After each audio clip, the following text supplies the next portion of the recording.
Members save on travel. My sleep smart bed so smart, it makes me better than Jamar.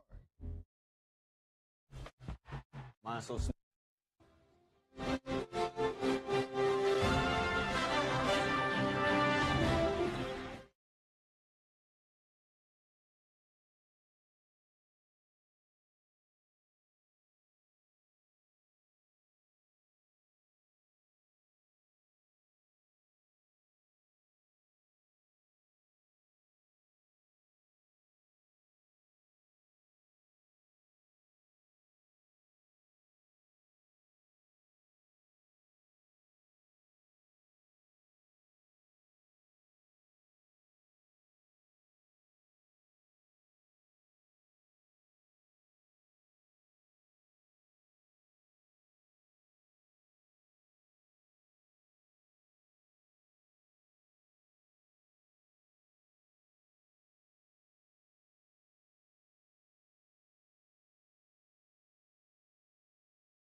Welcome into Columbia Central High School, the site of tonight's Maury County Public Schools Game of the Week. It's our second of the week, actually. We don't have that too often, but we had a Thursday night game last night, Thursday primetime, and tonight we are at Central High School for tonight's Maury County Public Schools Game of the Week. I'm Lewis Maddox.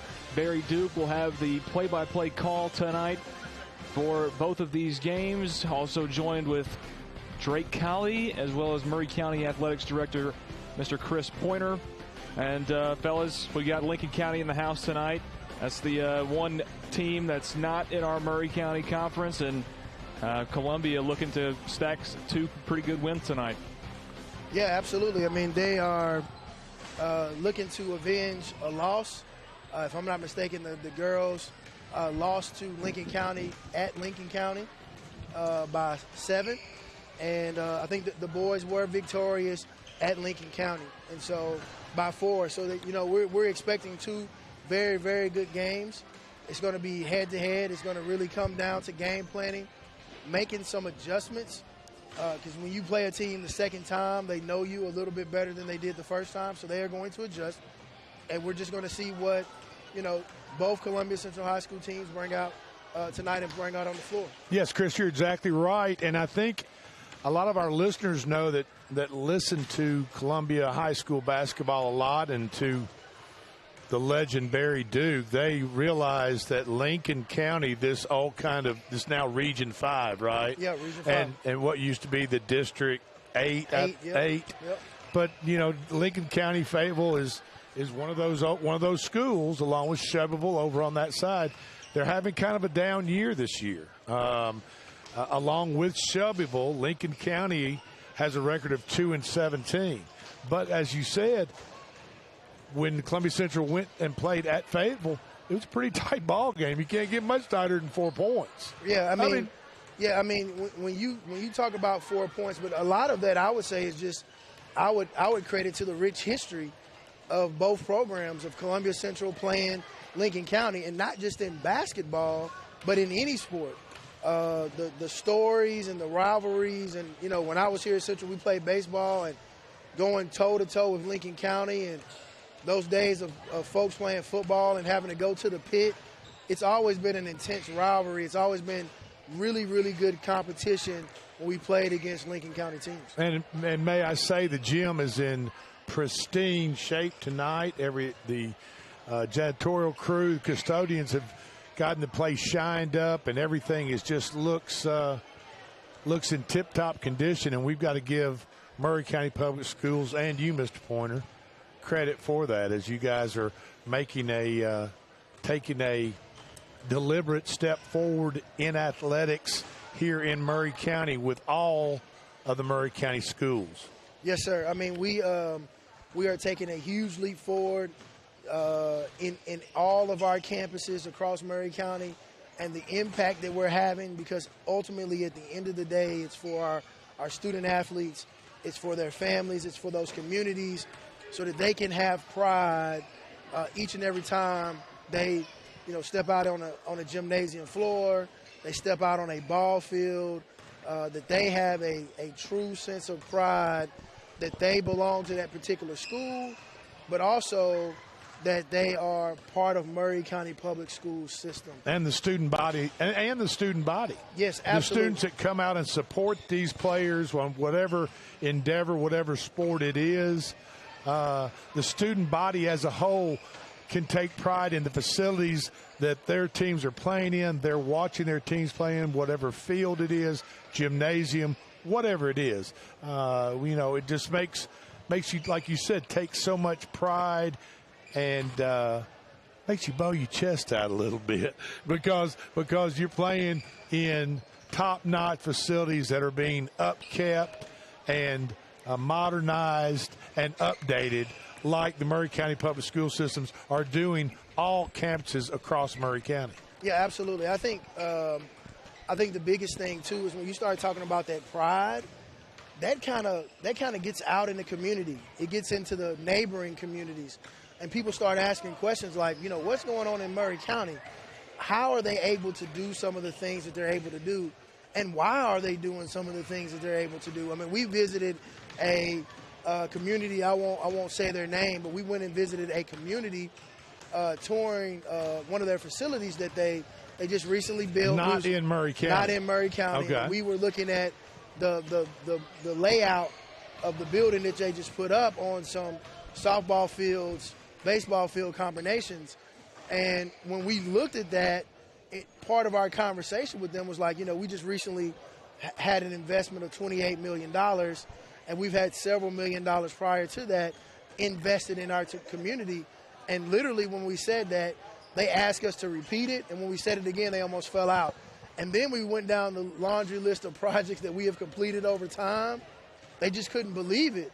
And, and they said, well, when it's time for me to move on, I know what community I need to move to, and that's Murray County. Well, the old adage of Rome was not built in a day, and your all's work is an ongoing, it's a work in progress. Right. So not everything can happen immediately for all schools or campuses across Murray County. It is just kind of, like I said, an ongoing process of getting to those facilities, right. getting the plans drawn up, getting them approved through you guys or whoever goes to approve them, and then getting the crews in to do the work. So it's going to take a little time. People will see the investment eventually, right? I mean, that's right. Absolutely. So, for example, once we were able to firm up, like with Spring Hill High School, for example, firm up. There was a lot of work that went down there. We started doing some little things, like the paving, going down, down the baseball fields and softball fields. But once we were able to get traction, I mean, we're probably going to be in Spring Hill High School for the next 12 to 18 months doing improvements to their entire athletic facility campus and inside their gymnasium with so many different improvements. Like when these kids come back to school in the fall, it's going to be some things aren't even going to be recognizable, some of the levels of improvements. And we're doing this from campus to campus to campus. And we're just truly excited about the investment our leadership has placed on within our student athletes and our communities. And not just them, but also our county commission also agreeing in that funding process to be able to do that as well. And we all really working together, for our student athletes. And these are tangible things that people, parents, the community, if they go to a ball game at Mount Pleasant, a football game at Mount Pleasant, they can actually put their hands on that new fencing. They can see their tax dollars actually at work here in Murray County for these schools and these students here in Murray County. Absolutely. I mean that's important, right? And what's been so unique about the Mount Pleasant campus is all of these schools that they've played, who they've traditionally played in the past, who have seen Mount Pleasant in one light before, and they're coming back and seeing Mount Pleasant now, are asking, like, what are y'all doing? How are y'all able to do this? How do y'all got it looking this good? And again, it goes back to the district leadership downtown, starting with Lisa Ventura, then Eric Perriman, and then allowing me to sit at the table to have a voice, and then moving on from there with our county commission, our school board, all having the same vision, all having the same goal about impacting our students and our communities. And that's huge. When you're impacting students and community, you ultimately are transforming and changing lives. And that's what this type of investment is doing. There you go. We are joined here in the gym by Dr. Steele. How are y'all Principal doing? here at Columbia Central High School. How you doing, Dr. Steele? I've been fantastic. How about you guys? It's been a minute since I've been on. How are y'all been? It has been a while, and we're sorry. We're sorry about that. We apologize. Not at all. We, I get on a football season plenty, but so many basketball games. But yeah. I'm glad to be on. And, you just kind of caught the tail end of the conversation here. I was talking with the athletic director for the Murray County Public Schools, and we know that you and Chris and Murray County Public Schools all work in concert together to try to improve and your facilities for football, basketball, all athletics across the board. Give us a little pep talk on how you're involved with that and how that evolves here at Columbia Central High School? Well, I got on the back end of Chris Pointer's comments, and Chris will never say it. I've only known Chris for a couple of years, but he's never going to say how he's involved in the work that he puts into athletics in the district, all the way from the cross country and elementary, all the way up to whatever the decision is for improvements athletically across the county for all the schools. Here's what I do know. You know, if we had $100 million surplus, then that would get spent. Every nickel of it would be accounted for towards what's best for children, all the way from the school board, all the way down through Ms. Ventura, all the way down to each principal. This is my second year in the district. Feel very fortunate to be in this district because of the level of community support and the level of leadership support through whether it's the county commission or the school board or the district leadership. The focus is children and students, and you would be mistaken if you're out there listening and you don't think athletics are very important for schools' success, even all the way down to elementary. My grandson ran in the cross-country stuff that Chris has been putting together, and he absolutely hated it, but he won. He won a couple of races. So he hated running, but he got done with that mile. He was all excited, and he won a couple races, and now he's running. He's 8 years old. He's running on a daily basis with his father, my son-in-law, and plays soccer, and that's kind of the beginning for his athletic career. But athletics is huge. You're looking at somebody that would have never graduated from high school without athletics. Absolutely. And now my mother, God rest her soul, I can't only imagine what she's thinking about me, that I'm a principal of a high school. That she's not believing that. I can promise you that. Well, let me ask you this. You know, you've talked to some people, and I've had conversations with people, and I've mentioned the $28 million that's been marked for improving athletic facilities throughout the county. Yeah. A lot of people say, gosh, you know, that's a lot of money, $28 million for athletic projects across Maury County. Why don't we put that into some type of educational programs? Why don't we spend that money differently? Now, I know there's always two sides to an argument, right? I'm a son of an attorney, and I've got some family members of attorneys, so I'm used to that. But explain, and you and Chris can probably tell our listeners, really what that $28 million means and how that correlates with education and with lifting students up and having them improve their grades and be better student athletes. Well, I mean, that is a question that would take an entire show to dive into, right? Okay. If you think about the different variables, most of our kids come here that are already motivated to do well academically because they come from homes that encourage that and expect that. And then you have an array of kids that don't have that kind of encouragement, but they love to be involved with athletics because their coaches pour into them so much. So I've already mentioned three variables in a short comment. So you could go down the list from things like poverty all the way up to having excess at home, right? And athletics bridges the barrier between all those things. And it always boils down, if you have students that do well academically, you can always drill that down to the individual teacher. Same thing with coaching. If you have a team that's successful, i.e. Megan Moore out here is successful, and she's a fantastic coach, fantastic head coach.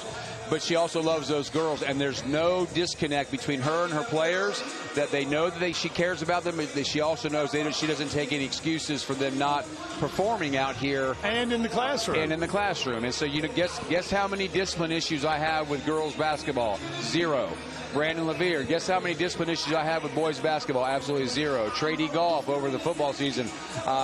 No discipline issues, really, just some academic things to help kids out. But when I go into the cafeteria and I see football players doing their work so they're eligible for that Friday night, that's meaningful, because now we're talking about kids who potentially wouldn't care to graduate from high school unless they had a coach or a sport that they could play. And that's just kind of wrapping that up in a nutshell. But athletics, band, art, drama, all these things are so crucial. You just can't send somebody to school and say you got to do math, English, and science and be happy with that. You've got to give them. They're teenagers. sometimes I think we're doing this whole thing wrong in the first place because our teenagers' brain does not even develop to a full brain until they're 23, 24. So we have to give them a rational reason and an enjoyable thing to do. And then every once in a while, you come across someone like Savia Morgan, who is a 4.0 student and an amazing athlete, and's going to be able to go to Division I, play softball. You know, and I'd be shocked. I haven't heard, but I'd be shocked if she hasn't had basketball offers, maybe at a smaller school than D1. But she could easily play point guard for a lot of teams in our country, right? So, I mean, I could go down the list, but I know we're limited on time, but I could go down the list of student athletes who are also eligible. Well, we had a young lady. We had Harvard call the other day about a young lady for rugby. I mean, let's go. I mean, you can go anywhere in the school in this country if you go to schools at school in Maury County schools. Athletically, academically, you can go to any school in the country. So these people that I talked to that push back on the $28 million investment into athletics, I could go back and tell them they need to understand there's a correlation between athletics and the classroom, and they all work together. And by having some of the best facilities in the mid-state area, if not the state, here in Maury County, for all public school systems across Maury County School, it will not only help for many, many years to come, but it will help immediately with that correlation. I'll tell you what, do this experiment.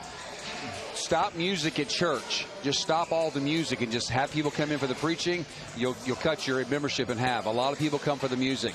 They feel blessed. They feel they're worshiping with the music. They don't mind the preaching. They like the preaching, but they'd rather be there for the music. My wife is one of those. The music is what inspires her. I want to be driven by the message of the preacher.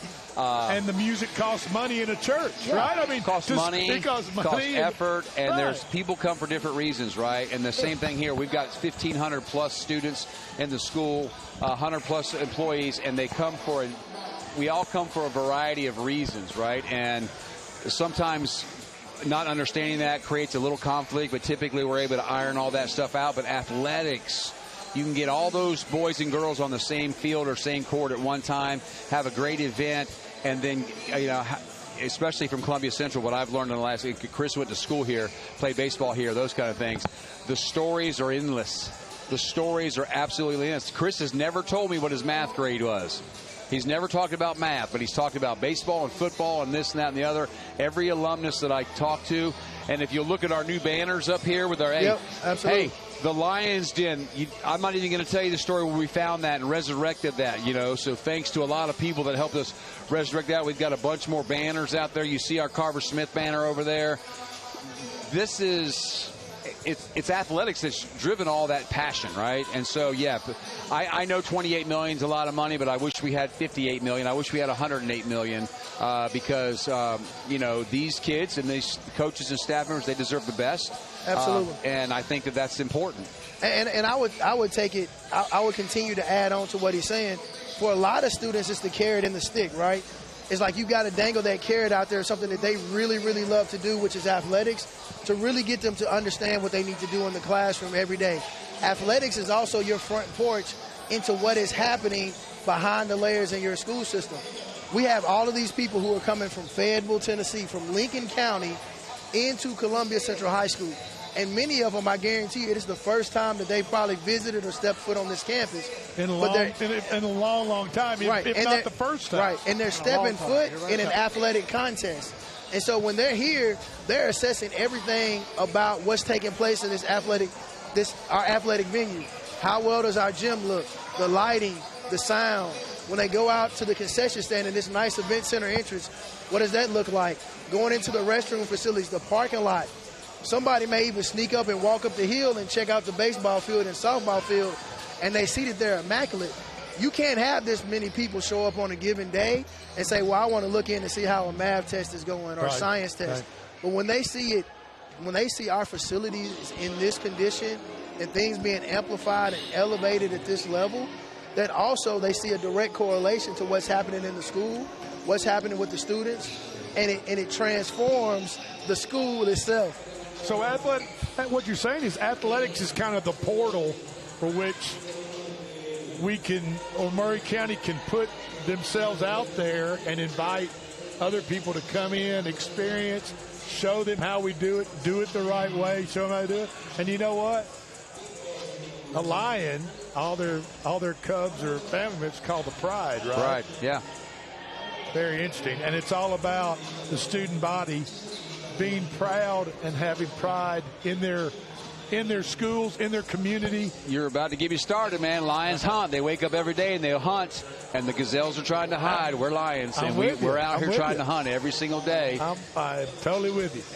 And one of the things I appreciate so much about our district leadership, obviously talking from school board down to Miss Ventura, down to Perryman as well, and in our county commission, there was a decision made to say that we want to be the best. We want to have the best facilities. It's no longer acceptable to have what we have been having and doing what we've been doing. You keep doing what you've been doing, you're going to keep getting the same results. And so that decision to be able to do that is huge in so many different ways. Why can't we have the best schools in the state of Tennessee?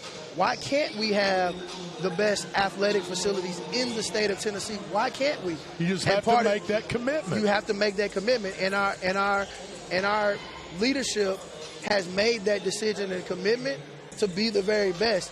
And a lot of times you can't just talk about it. You got to be able to show it with investment.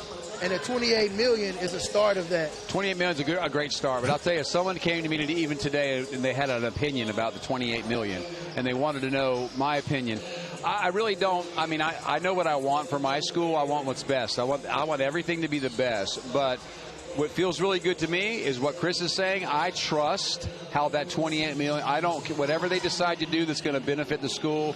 I trust the decision, and you know, I feel good about being able to say that. I know if Chris Pointer's involved, Perryman and Ventura, I know if the county commission's involved, they all care about what's best for kids.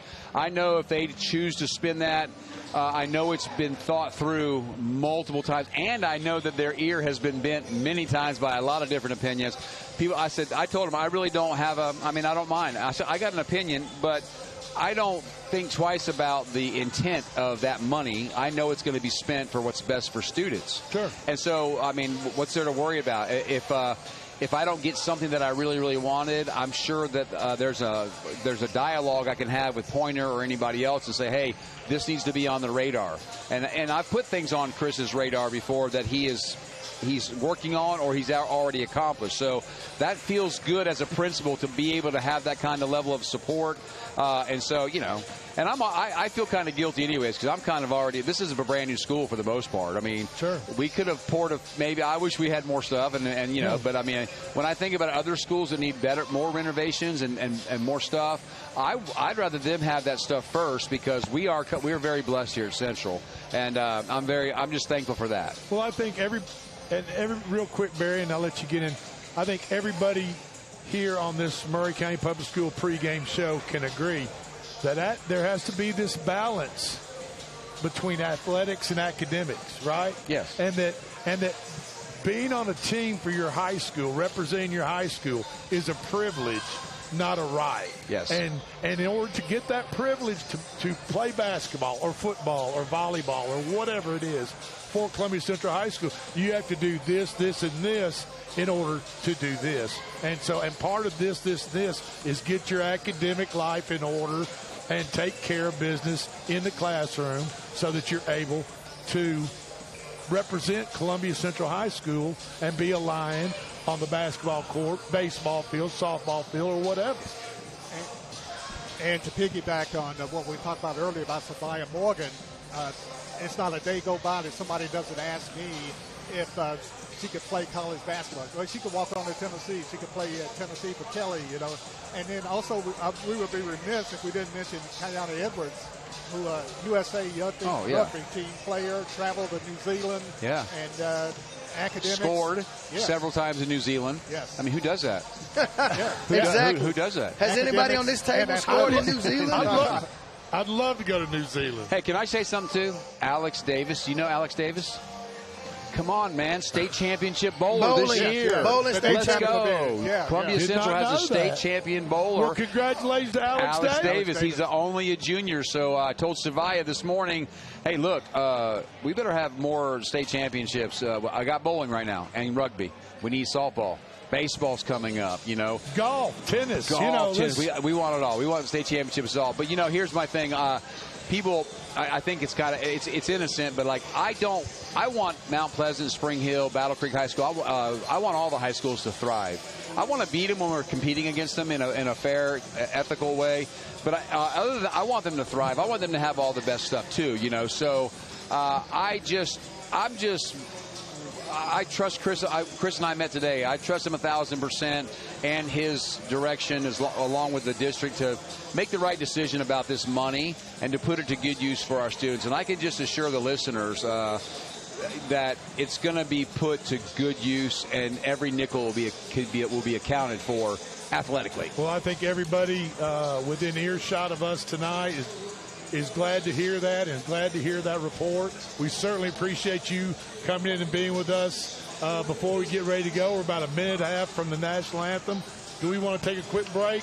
Take a quick break. Big Lou, and then come back. Thank you, Dr. Thanks for having me on. Appreciate you guys. so much. Yes, sir. Thank you so much. This is the Murray. Hi, I'm Robert Rogers at Parks Motor Sales Buick GMC. Parks Motor Sales was founded by my granddad, Bobby Parks, and my great-granddad, Julian Mays, in 1958. We've been family-owned the whole time, and being family-owned, locally-owned means you get to get your next vehicle or your existing vehicle serviced by the same people who stand in the grocery line with you, drop their kids off at the same school you do, and smile and are happy to see you when they do. So come see us at Parks Motor Sales in Columbia, Tennessee on 919 Nashville Highway or parksmotorsales.com.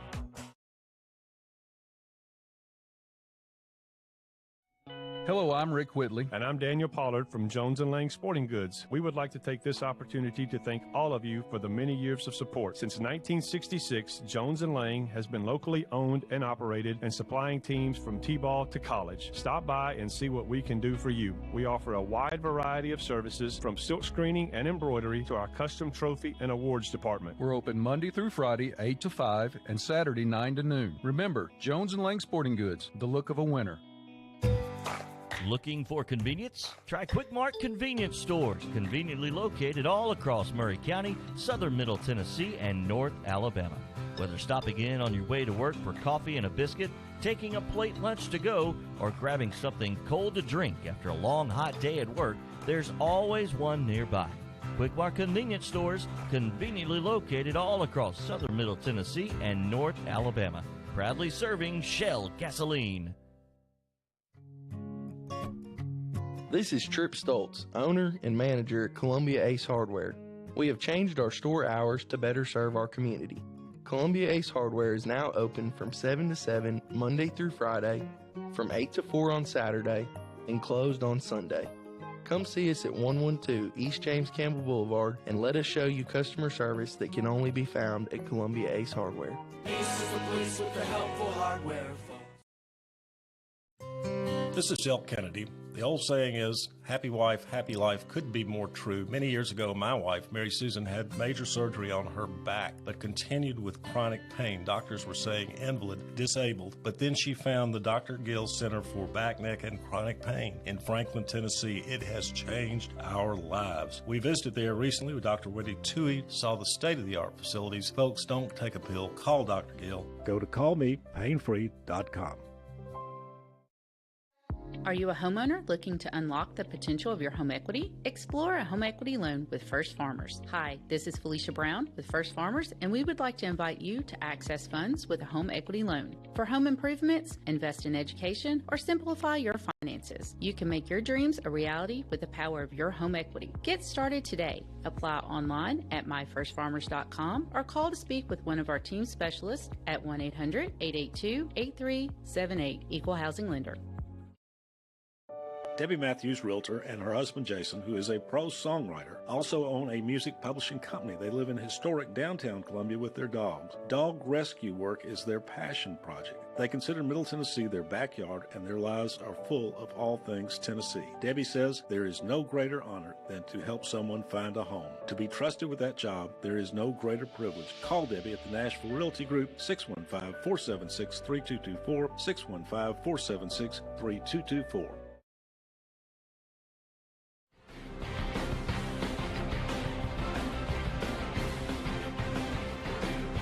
And welcome to the Columbia Central High School Gymnasium. I'm Barry Duke along with Drake Colley, Lou Maddox, and Chris Porter bringing you basketball action tonight. Starting lineup for the Lincoln County Lady Falcons. Number 3, Allie Bonner. Number 0 is Alyssa Petty. Number 24 for Lincoln County is Molly Brown. Number 34 is Abby Bryant. And number 20 for Lincoln County is Grayson Tips. And the starting lineup for the Columbia Central Lady Lions. Lincoln County 16-5, 3-0 in the district. And the Lady Lions are 16-4, 1-2 in the district. Number 2, Savia Morgan, a 5'5" senior headed to the University of Tennessee. Number 3 is Kayana Edwards, a rugby star, 5'6" senior. Number 4 is Adaya Mulholland, a 5'6" senior. Number 24, Kayla Crawford, a 5'7" junior. And rounding out the starting 5, number 10, Tiana Davis, a 5'9" junior for the Columbia Central Lady Lions. Head coach Megan Moore. Lady Lions coming in with a record of 16-4. Lincoln County coming in with a record of 16-5. Lady Lions 1-2 in the district. Lincoln County undefeated in the district. In the last meeting just a couple of weeks ago, Lincoln County beat the Lady Lions 59-55 at Lincoln County. We at home today. Let's get a different outcome. In the Lions Den with a new sign. Lincoln County to jump it up with Davis. Let's check that. Yeah, Davis. Tip controlled by Columbia. Savia Morgan with it. And folks, pull up a chair because tonight between these two girls' teams. 3-point shot. Kayana Edwards is good. They give her 2. It's a 2-point shot, Kayana Edwards. Not only playing rugby, but she can play basketball also. It's going to be a really good matchup between two very talented high school teams here in the Region 5 action. Ball deflected, goes out of bounds to Lincoln County. Lincoln County's Petty, number 0, Alyssa Petty, is a very good basketball player. They inbound it to Petty. Petty puts up the shot off the glass, no good. Fight for it, over the back, tapped out of bounds by Petty. Columbia's basketball. Coach Tibbs is already up in arms, complaining about the out-of-bounds direction call of that call that was given to Columbia Central. Which was a clear knock out of bounds for Lincoln County. Well, if you know Coach Tibbs for Lincoln County, he's... Edwards from 17. Shot goes 15. Air ball goes to Lincoln County. Lincoln County has another excellent scorer in Abby Bryan. She had 23 against Columbia Central in the first meeting. Full court pressure, Columbia. Ball deflected, almost stolen away, taken back by Lincoln County. Ball deflected, fight for it on the floor. Ball rolls out of bounds, and they give it to Lincoln County.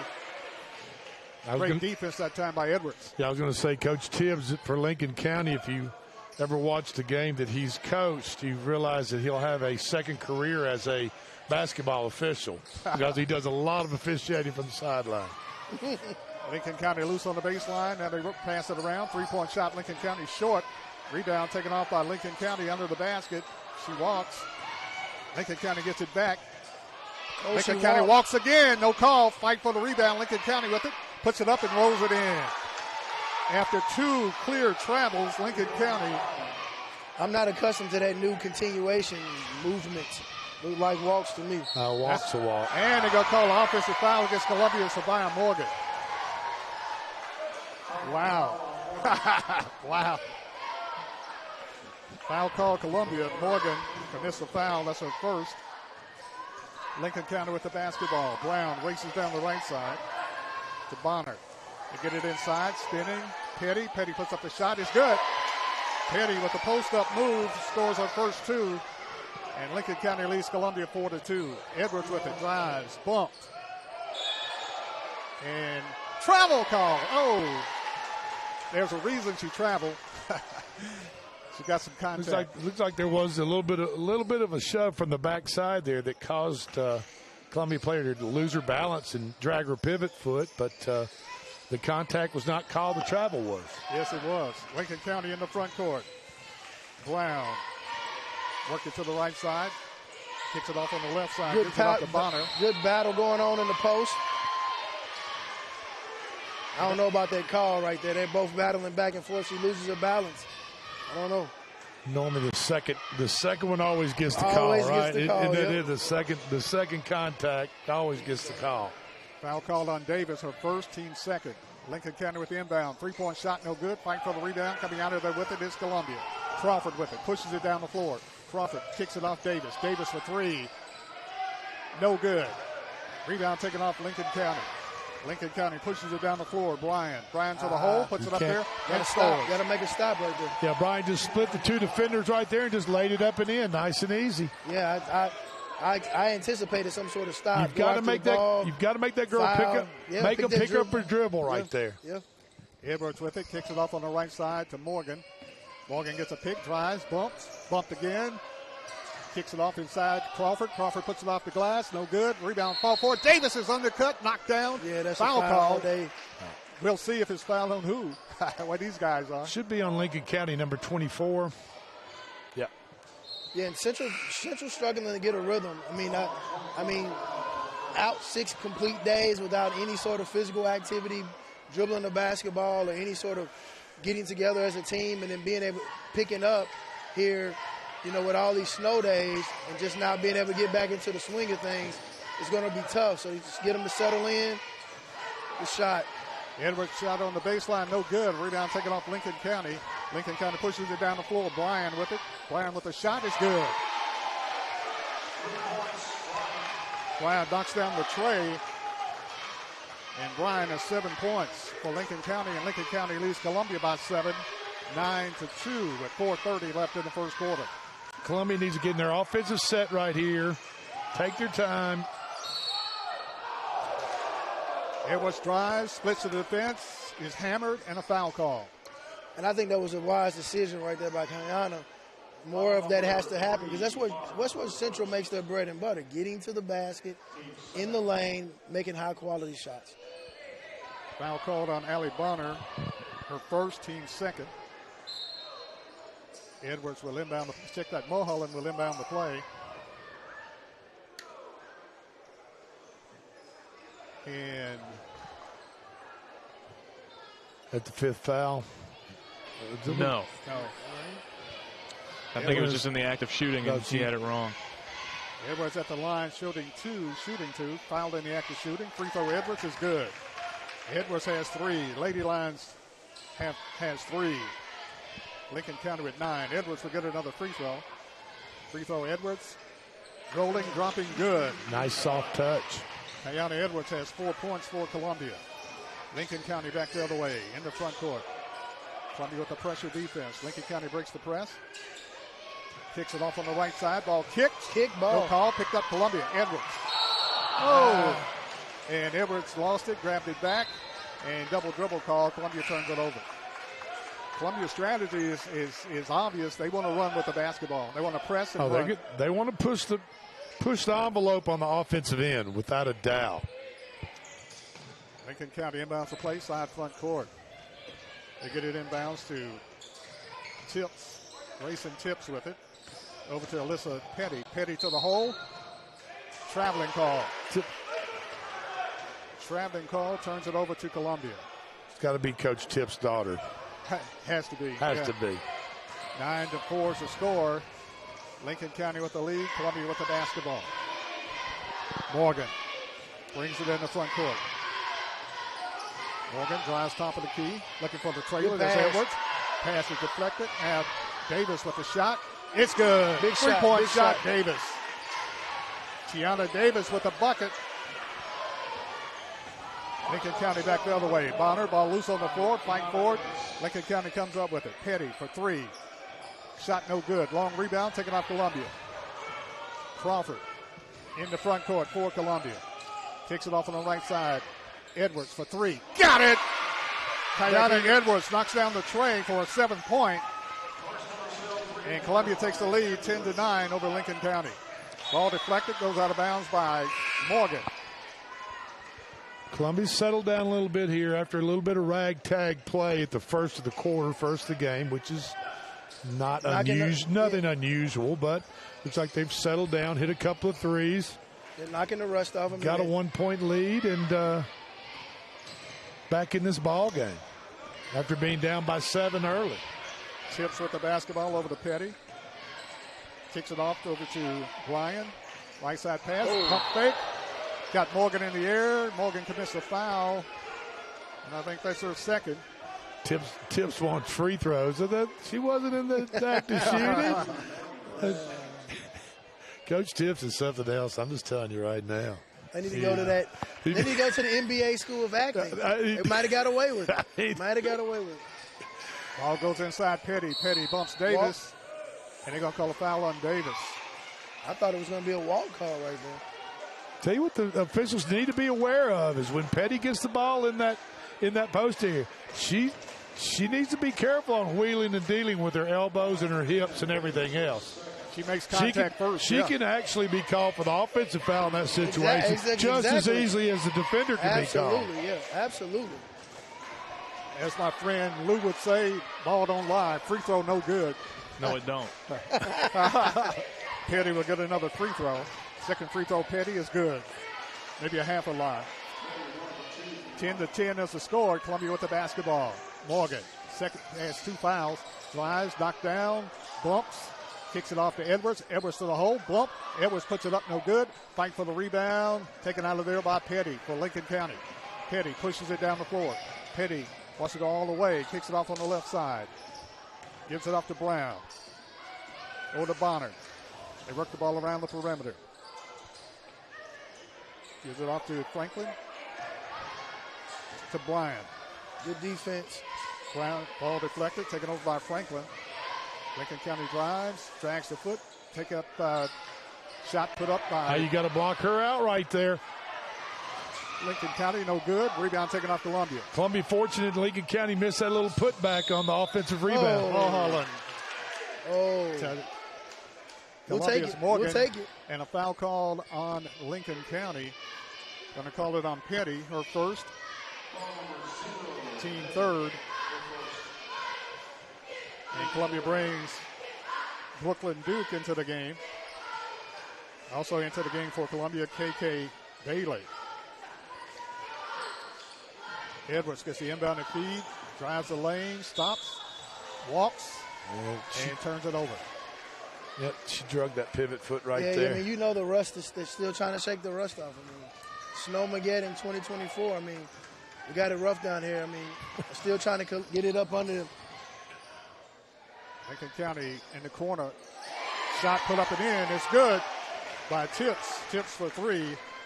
And Lincoln County takes a 13-10 lead over Columbia with 1:30 left in the first quarter. Yep. Morgan in the front court. Tips got that little bunny hop before she shoots that 3. That's a travel in my book, but obviously the official didn't see it, or he would have called it. You've been retired. It might be a new book. Ball goes inside. Edwards hammered, puts up the shot, no good. Rebound taken off Lincoln County. Tips in the front court. Gives it off to Franklin. Ball deflected, stolen Columbia. Bailey with the steal, got a 1-on-2 break. Bailey puts up the shot, no good. Rebound fought for, and a foul call Columbia over the back. Bailey got the steal on a 1-on-2 break. You got to finish it right there, Barry. You've got to finish that little layup right there. Couldn't finish. Foul call Columbia. Who's it on? I think it's on Mulholland. They're going to call it on Edwards. Edwards first. I was concerned that might have been on Savia. That would have been really concerning when she's got 3 fouls now. Exactly. 1:02 left in the first quarter. Columbia trailing 13-10. Lincoln County at the line. Grayson Tips shooting 2.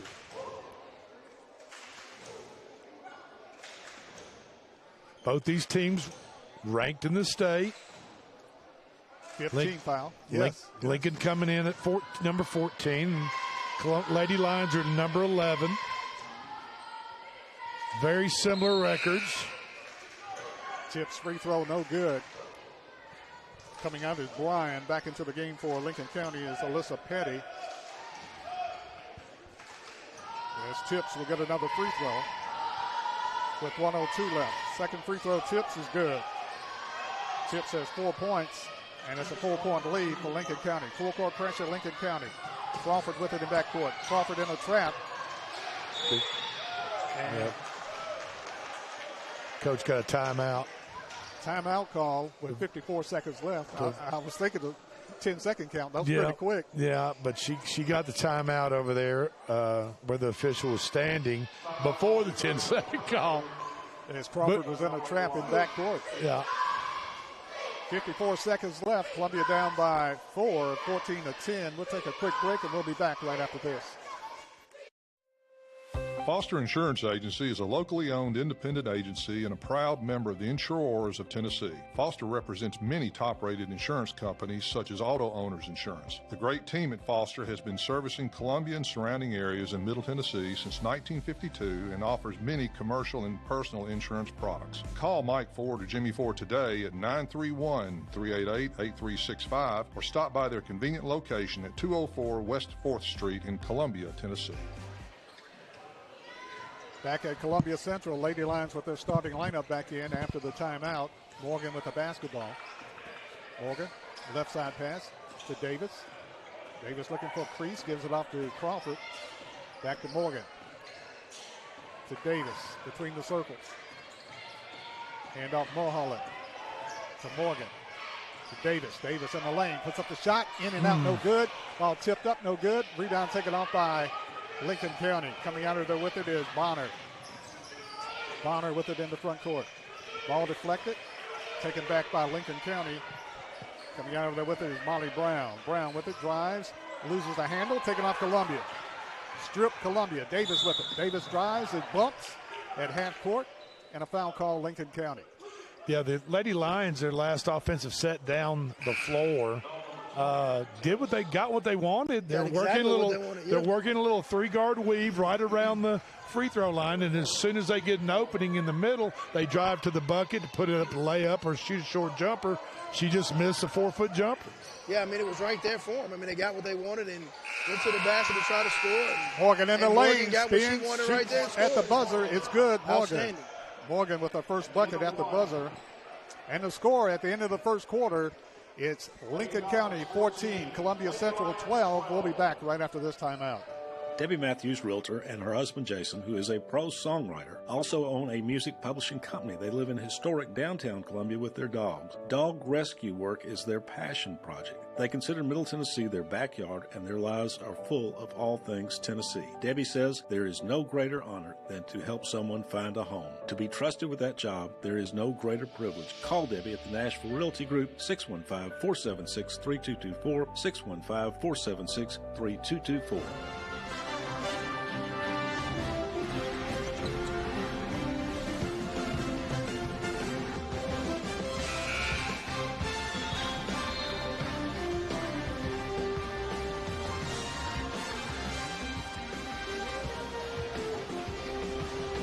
At the end of the first quarter, the score, Lincoln County 14, Columbia Central 12. Lincoln County will have the basketball to start the second quarter. Columbia will have Morgan, Edwards, Crawford, Davis, and Mulholland into the game. Lincoln County with the basketball. Molly Brown. Brown with it, kicks it off on the left side to Tips. Off to Lincoln County's Franklin. Ball deflected, going over by Alvin back, and couldn't save it. Columbia's basketball. Yep. Lincoln County's guard, as she went back, her foot was on the half-court line, and she touched the ball, meaning that she is part of the back court at that time. So it's over and back. And it's always good to have a referee, a former referee with it. Yeah. 14-12, Lincoln County with the lead. Columbia with the basketball. Morgan between the circles. Morgan hands it off to Mulholland. Right side pass, Davis.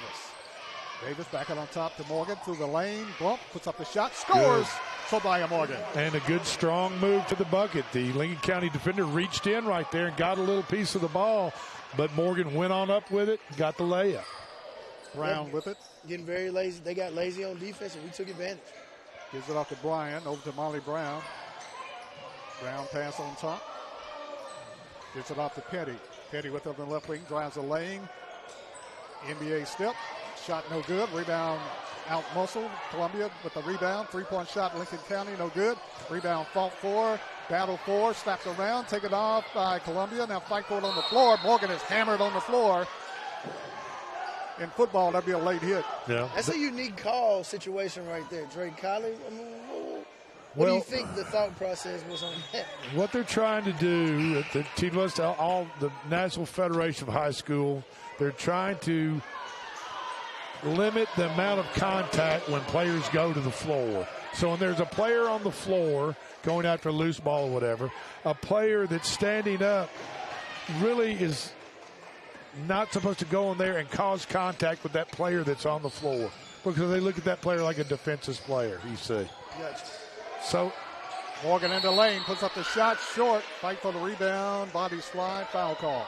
So in that situation, the Columbia player was on the floor with the ball, and the Lincoln County player kind of came in there and gave her a shove from behind. Automatically she gets the foul. And physically, Lincoln County is much bigger than Columbia. Columbia has some very good athletes. They're just a little smaller. A lot smaller. But they're extremely quick and can handle the ball. Exactly. And shoot the ball. Bonner with it, goes inside, ball deflected, taken off Columbia. Crawford with it. A little too much Hollywood there from Lincoln County's post. Yeah, way too much. Crawford all the way under, puts up the shot, no good, foul call. Oh, charge. Wow. I guess the referee felt the defender was there and set. She was bumped down the floor like a pinball. And got trucked. Yeah. But if you go up, you got to be able to land, right? Exactly. That's true. Now, I'll give the offensive player that. Absolutely. 14-14 is the score. 5:55 left in the first half. Lincoln County with the basketball.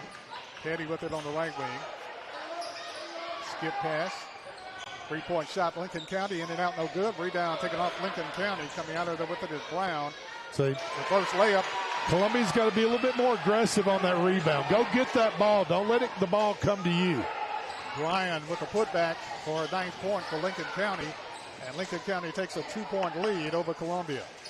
Morgan with it, top of the key. Spins, pass, Edwards. Edwards for 3, no good. Rebound fall forward. Duke with it. Duke with the putback. Scores Brooklyn Duke. That's size for size right there, and we won out. Good position. Good position on the offensive board. Got it. Both hands. Put it right back up and in. Strength, yes. Ball deflected. Taken off Columbia. Deflected by Crawford. Taken off by Columbia's Edwards. Edwards pushes it in the front court. Kicks it off to Morgan. Columbia with the basketball. We're tied at 16. 4:45 remaining in the first half. Heck of a ball game. Morgan drives, bump, gives it off to Crawford. Back to Morgan. Columbia works it around the perimeter. Now Morgan, top of the key, goes back door, deflected by Lincoln County, and it's Lincoln County's basketball. Yeah. Hey, Big Lou, why don't you tell our listeners if they want to go online, they can pick us up where? Yeah, sure. We're on 101.7. We're also on 103.7, both stations tonight. You can also find us in the live stream on Facebook, WKOM Radio. You can also go to WKOMradio.com and find it on Twitch, Twitter, and YouTube. Okay, great. Appreciate that. If you want to watch the video, go online, pick those up. You can see what we're seeing. Exactly. Bryan with the basketball, gives off to Brown. Brown for 3, no good. Fight for the rebound. Crawford got bumped out of there. Rebound Lincoln County. Shot put up no good. Rebound Columbia. Morgan had it slapped away, taken off by Columbia. Mulholland brings it in the front court. Kicks it off on the right side, Edwards. Edwards drives, top of the key, between the circles. Drives the lane, puts up the shot. No good. Rebound tap. And controlled by Lincoln County. Lincoln County brings it down the floor. Lincoln County with the basketball.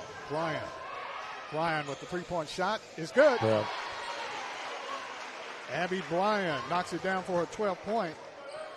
She had 23 in the last meeting. Yeah, she looks good. She looks good. A confident shooter outside the arc, and she just showed it right there. Drained it.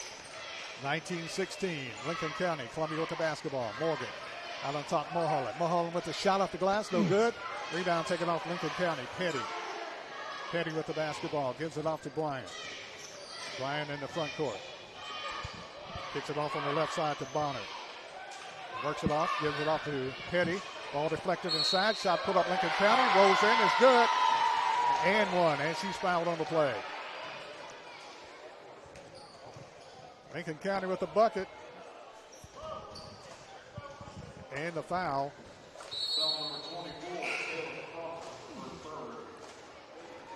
Kayla Crawford picks up the personal. That's her third.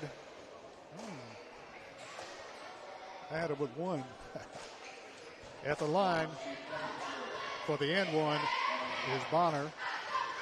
Free throw Bonner, back rim no good. Rebound pulled down by Columbia. Davis with it. Kicks it down the floor to Edwards. Edwards to the hole, puts up the shot, got hammered. Shot no good. Rebound Morgan, put back. Scores Morgan with the rebound and put back. Morgan has 6. She's averaging 17 a game. 21-18 is the score. Ball deflected, stolen Columbia. Morgan with the steal. Morgan to the hole, pump, fake, shoots. Scores. Whistle blows, foul call, and one. What a play. What a play. I thought they were going to call traveling for a second. Foul call, Lincoln County. Bonner commits the foul. Her second. Team second. Morgan would go to the line trying to complete the end one, the three-point play for Columbia. Free throw Morgan, back rim no good. Rebound taken off by Lincoln County. Bryan with the rebound. Lincoln County to Monty Brown into front court. Kicks it off on the left side. KK Bailey into the game for Columbia now. Lincoln County works it around the perimeter. Yeah, I think it's a good idea. Coach Moore has gotten Columbia to extend their defense a little farther out, especially for shooters like Bryant, number 34 for Lincoln County. Columbia with the rebound, lost the ball. Lincoln County with it, puts up the three-point shot, no good. Shoots it out of bounds. Columbia's basketball. Thank goodness for us. I mean, she had an opportunity to give it to the best shooter for Lincoln County, and she took it herself, and she built us a house with that brick right there. But there you go. Yes. Columbia with the ball. 2 minutes left in the first half. Lincoln County leading 21-20. Columbia with the basketball. Morgan with it. Tries the left side. Morgan to the hole. Lays it up there. No good. Foul call Lincoln County. I think they're going to call it on Bragg. 42. Bragg commits the foul, and they do. Reagan Bragg commits the foul.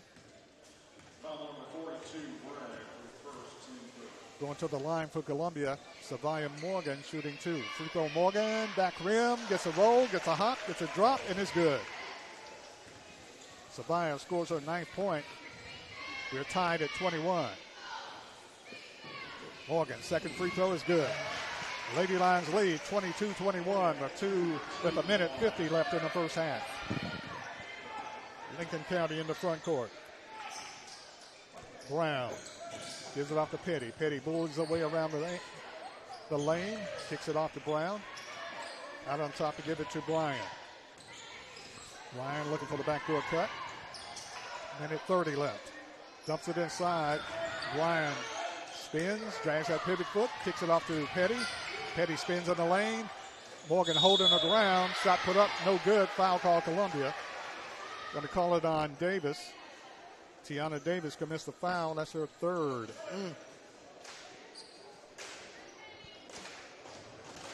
And going to the line is Petty for Lincoln County. 22-21. Columbia's lead is 1 for now. Petty at the line shooting 2 for Lincoln County.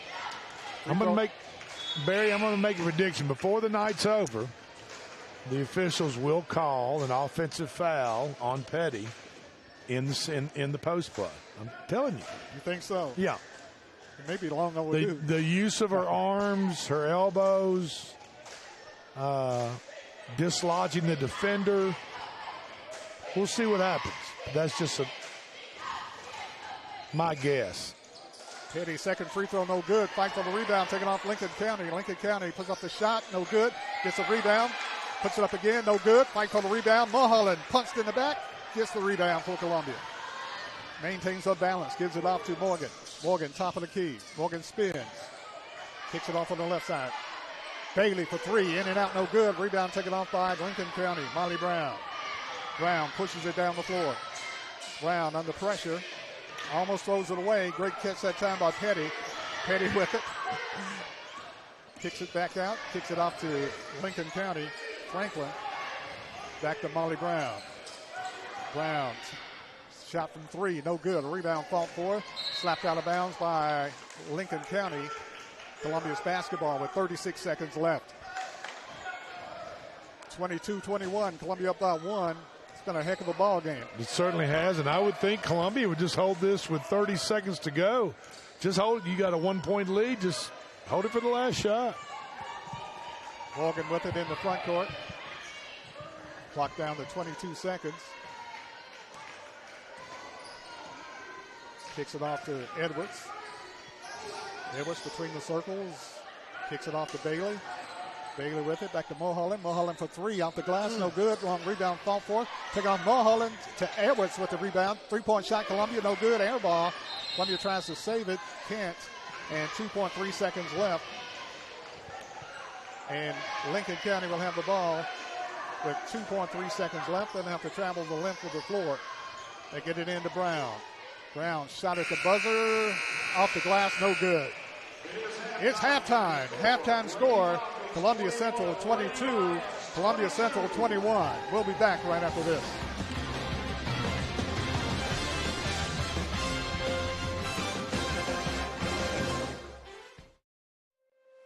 Foster Insurance Agency is a locally owned independent agency and a proud member of the Insurers of Tennessee. Foster represents many top-rated insurance companies such as Auto Owners Insurance. The great team at Foster has been servicing Columbia and surrounding areas in Middle Tennessee since 1952 and offers many commercial and personal insurance products. Call Mike Ford or Jimmy Ford today at 931-388-8365 or stop by their convenient location at 204 West 4th Street in Columbia, Tennessee. We always get the question, what is Caledonian? That's easy. We're a full financial services firm. Who is Caledonian? Well, that's a little more interesting. Monty has an economics background. Daisy and Perry come from the banking world. Gay is an accountant, and Thomas has science and business degrees. Blair was a small business owner. Finally, I'm Becky Price, and I have a background in education. Together, we make up Caledonian Financial in historic downtown Columbia. Securities and investment advisory services offered through NBC Securities Incorporated, member FINRA and SIPC. Are you looking to turn your car into cold, hard cash today? Don't look any further than Chrysler Dodge Jeep Ram of Columbia. You probably know us for selling cars, but did you know we're in the business of buying cars? That's right, we buy all makes and models at top dollar every day. Show up with your car and leave with cash. It's that easy. Stop by today to get a written offer on your vehicle. Chrysler Dodge Jeep Ram of Columbia is family owned and proud to serve our community. You can count on us. Hello, this is Rick Tillis from Tillis Jewelry. What is a full-service jeweler? Experienced staff, custom designers, in-house jewelry repairs, and beautiful jewelry. Yes, at Tillis Jewelry, we are passionate, knowledgeable, and committed to integrity. We strive to be the best in our community and in our profession. We build long-term relationships and become part of family traditions that will cross generations. We delight clients by providing an unparalleled selection, superior service, and exceptional value. Tillis Jewelry, we exceed your expectations. Looking for convenience? Try Quick Mart Convenience Stores, conveniently located all across Maury County, southern Middle Tennessee, and North Alabama. Whether stopping in on your way to work for coffee and a biscuit, taking a plate lunch to go, or grabbing something cold to drink after a long hot day at work, there's always one nearby.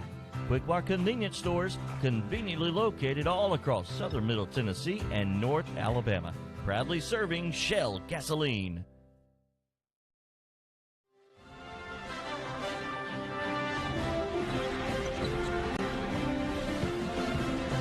Back in the Columbia Central High School Gymnasium is halftime. Halftime score, the Columbia Central Lady Lions 22, Lincoln County 21. And joining us right now is the head coach of the Columbia Central Lions in his first year, Brandon LeBeer. And also we have with us is Kenneth Jackson also. Coach, I know it's been a lot of delays because of the snow and the ice and the cold temperatures. How's practice been going, and how's your preparation been going for tonight's game in Lincoln County? University of Tennessee Southern, adventure in criminal justice. Ladies and gentlemen, Addison goes.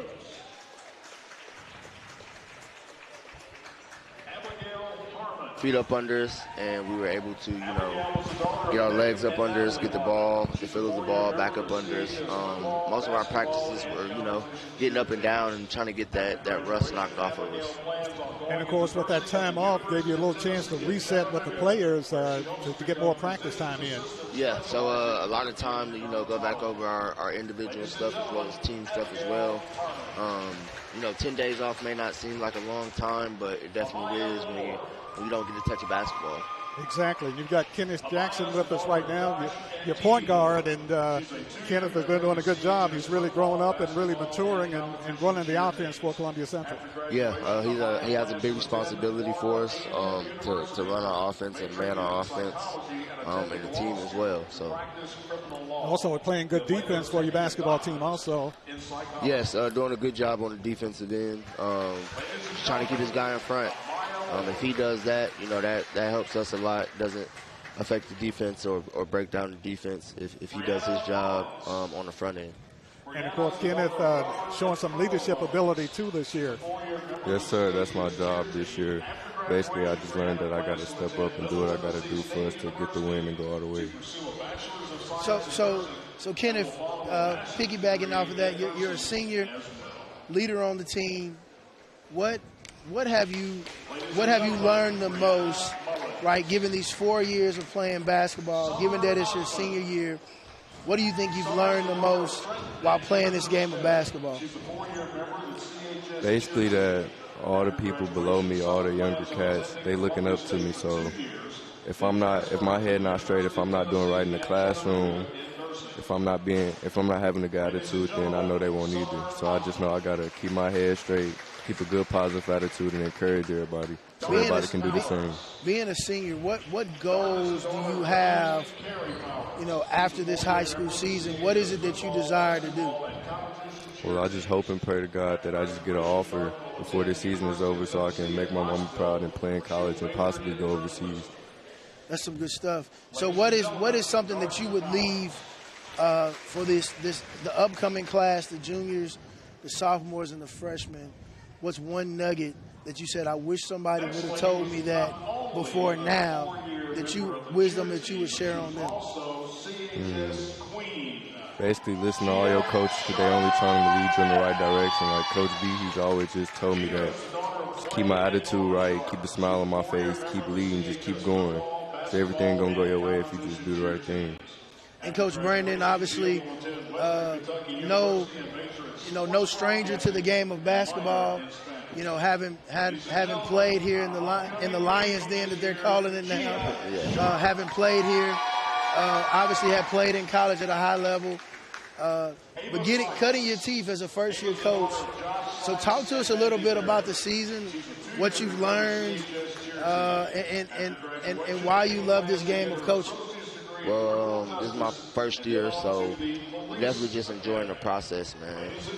Just like if I was a player, enjoying the process, the rigorous, work that comes with the season, the highs and the lows, ups and the downs, just enjoying it. And then figuring out ways that I can tweak. So I pay attention a lot to, coaches, to former coaches, previous coaches, coaches now that are coaching. I pay attention to a lot and try to pick up on little things, little nuggets that I can put into my back pocket. So I'm enjoying the season. I feel good about the season, feel good about where our heads are and our mindset is, and moving forward. My practices and the way that I am on these guys is very open, but it's very hard as well. So I'm not afraid to say that, and they know that my expectations for them are high. That comes with basketball and, again, without basketball. But with that, I feel like if they can, stand my expectations, a lot of stuff will be easier for them in the long run. And, of course, Kenneth, the starting point guard said some great things, a senior, and said leadership and listening to the coaches. So that's always a good thing for them to have some leadership ability and listen to the coaches. Yes, sir. And Coach B, for those who are unfamiliar with Columbia Central High School Lions basketball under your leadership, what can they expect tonight from your team? What expectations can we all expect from Columbia Central High School boys basketball when they step out on this floor? Man, well, now when you step out, we got the banners up. So some of the stuff that I've been telling them, they can look on the wall and see from when I was in high school. But beyond that, man, just coming out here and competing and showing that you really want to compete and making a difference each time up and down that floor. As we say, our motto is always win your matchup and dominate. But for us, it's been putting on a show. That's what we're going to do. That's what we're going to try to do each and every night. If we come out with the right mindset, we put on a show, I feel like we could do some good things. What are you expecting out of Lincoln County tonight? I know they are 2-20, but last time you played them, I think it was a 7-point game. And, yes. And you don't mind. You have a lot of faith in your players who played everybody. Yes. Don't let the record fool you. Exactly. That's a team that runs their stuff. A young team, but they definitely know how to run their offense and execute. So if you don't, pay attention, they could definitely put the ball in the basket. So they're going to come and run their offense. They're going to play hard each and every night. That's what we expect from them. With us is Coach Brandon LeBeer and the point guard Kenneth Jackson taking on Lincoln County tonight, a big district game. Good luck to guys tonight against Lincoln County. Thanks, sir. Appreciate y'all coming up. Thank you, We'll take a quick break, and we'll be back with the start of the second half. The Columbia Central Lady Lions up 22-21. Back right after this. Are you a homeowner looking to unlock the potential of your home equity? Explore a home equity loan with First Farmers. Hi, this is Felicia Brown with First Farmers, and we would like to invite you to access funds with a home equity loan. For home improvements, invest in education, or simplify your finances, you can make your dreams a reality with the power of your home equity. Get started today. Apply online at myfirstfarmers.com or call to speak with one of our team specialists at 1-800-882-8378. Equal Housing Lender. Foster Insurance Agency is a locally owned independent agency and a proud member of the Insurers of Tennessee. Foster represents many top-rated insurance companies such as Auto Owners Insurance. The great team at Foster has been servicing Columbia and surrounding areas in Middle Tennessee since 1952 and offers many commercial and personal insurance products. Call Mike Ford or Jimmy Ford today at 931-388-8365 or stop by their convenient location at 204 West 4th Street in Columbia, Tennessee. Back in the Columbia Central High School Gymnasium. Columbia with the ball. Shot up no good. Rebound Lincoln County. Lincoln County for three. Back the other way. Up and in. It's good by Molly Brown. Brown with her first buckets tonight. First points tonight. Scores her first bucket. Her 3 points tonight on a tray. 24-22. Lincoln County takes the lead over Columbia. Columbia with the basketball. Morgan with it. Kicks it off to Edwards on the left side. Back to Morgan. Morgan spins in the lane, kicks it off Edwards. Edwards for three, no good. Rebound fought for. Brooklyn Duke can't get her hands on it. Tips it, goes out of bounds, back to Columbia. Last touch by Lincoln County. So a big break right there. Columbia's ball. Mulholland inbounds it to Sabaya Morgan. Morgan with it between the circles. Looking at a zone for a second. Now they go man for man. Gives off Mulholland to Edwards on the baseline. Edwards backs it out. Oh, Petty throwing blows inside. Yeah. Mulholland drives, puts up the shot. No good. Rebound taken off Lincoln County. Yeah, Lincoln County's post player Petty is definitely a physical player. Columbia put Brooklyn Duke in there for some physicality. Lincoln County with it. Travels, turns it over to Columbia. Brooklyn Duke is a strong young lady too, and it's going to be a monumental battle between Petty and Duke. Brooklyn giving up a couple of inches, but not in strength. Mulholland with it. And Bailey. To Morgan. Morgan, fall away jumper on the elbow, no good, in and out. Rebound taken off Lincoln County. Lincoln County with the basketball. Lincoln County giving it off to Allie Bonner. Bonner with the basketball. Kicks it out on top. Works around the perimeter. Gives it off to Petty. Petty on the baseline. Being worked on by Mulholland. Drives all the way in. Forces the way in. Puts up the shot. Offensive foul. No, they call a foul on Columbia. Bonner bullies her way inside. Got the foul call. And it goes against Columbia. And Bonner will go to the line. Alyssa Bonner shooting 2. Fouled in the act of shooting. Free throw Bonner is good. Bonner scores her 4th point. Makes it a 25-22 ball game with 5:42 remaining. In the 3rd quarter. Second free throw Bonner. Back rim no good. Rebound Columbia. KK Bailey to Morgan. Morgan pushes it down the floor. Kicks it off on the right side. Edwards. Edwards with the ball. Works it around. Gives it back out on top to Morgan. Right side pass to Bailey. Bailey's shot is short. Rebound deflected. Taken off by Lincoln County. Molly Brown. Brown takes it to the hole. Puts up the shot. Got the roll. Scores Molly Brown. You've got to make that dribbler pick her dribble up. They're just dribbling right to the goal, Barry, and laying it up and in.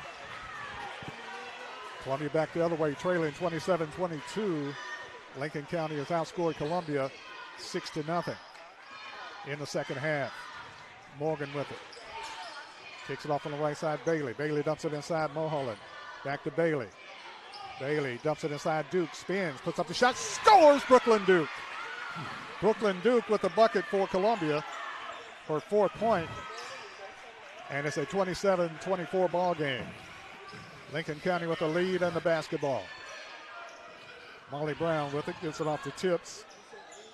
Tips with it to Petty, bullies away in, ball stolen away, Columbia. Morgan with the steal. Morgan with the breakaway. Morgan puts it up there, got hammered. Yeah.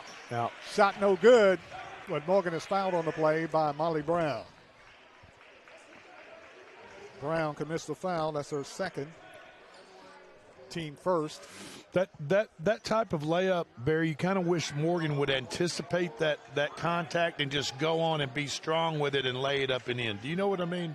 Does that make sense? I mean, it seems like she almost hesitated a little bit there and let the defense catch up to her, absorb the contact, and miss the layup because of it.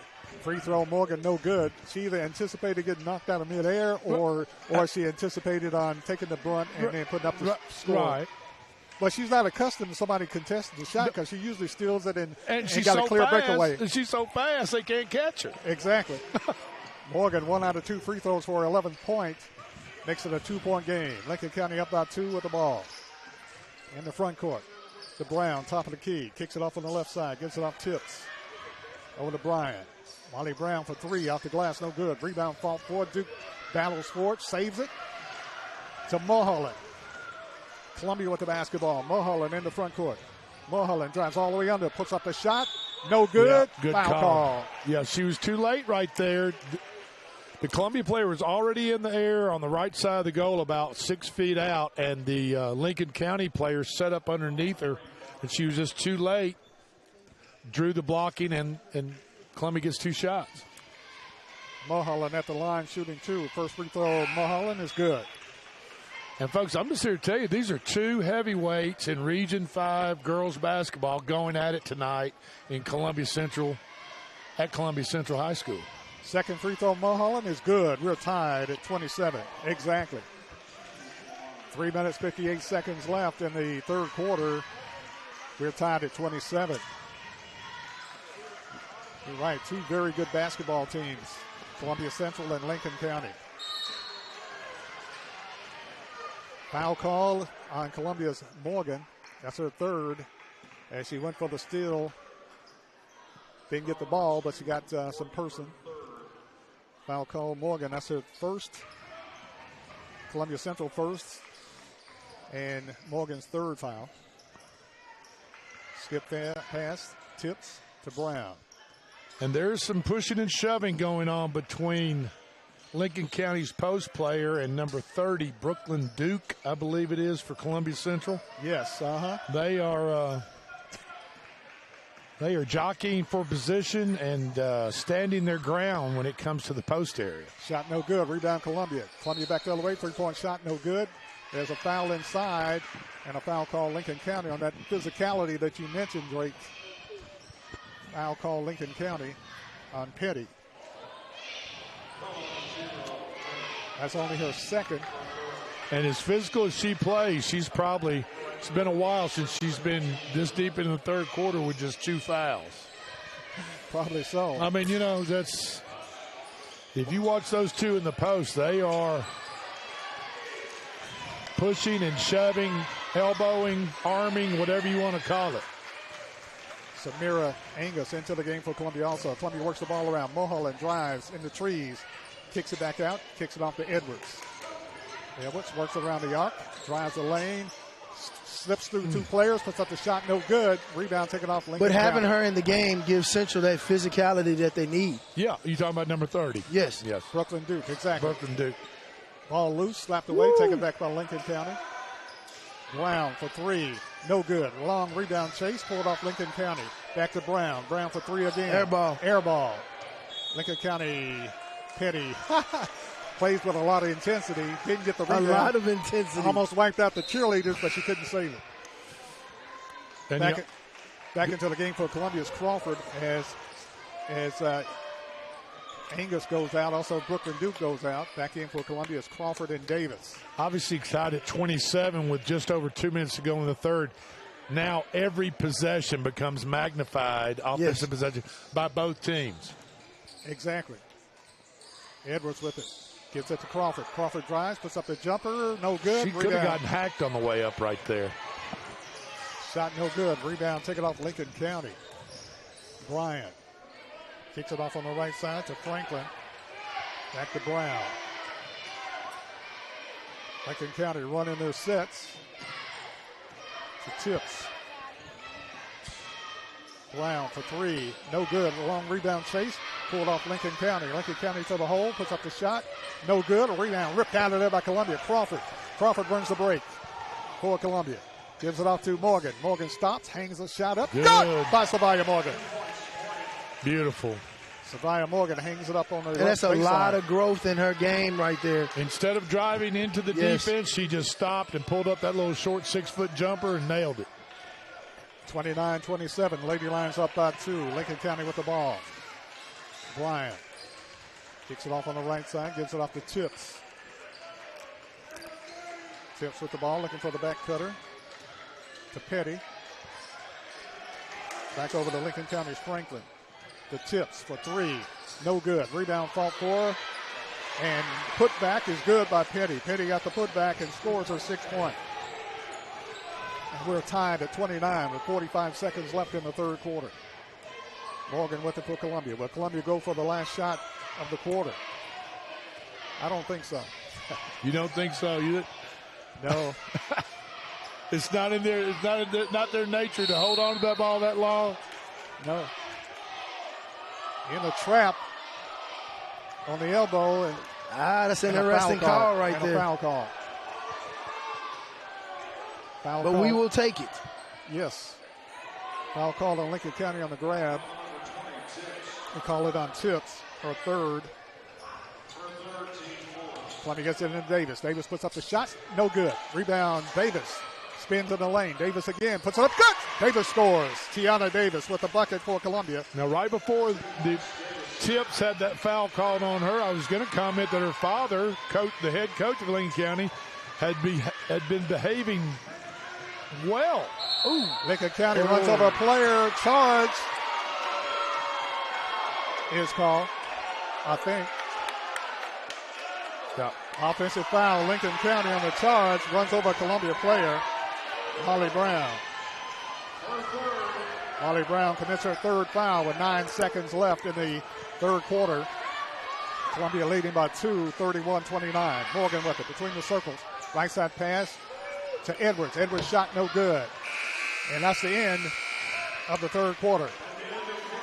At the end of 3, the score, Columbia Lady Lions 31, Lincoln County 29. We'll be back right after this.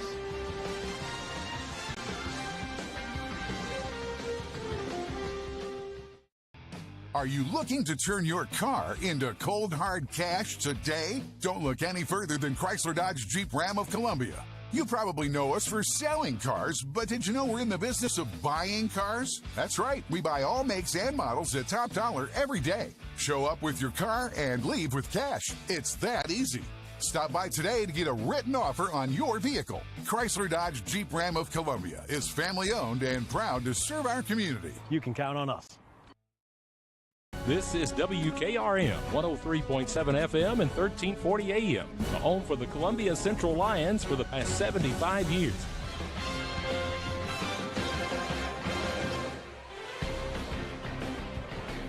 Back in the Columbia Central High School Gymnasium, I'm Barry Duke along with Lou Maddox, Chris Porter, and Drake Colley, bringing you the game of the week from Columbia Central High School. Columbia leading 31-29 as we start the fourth quarter. Lincoln County with the ball.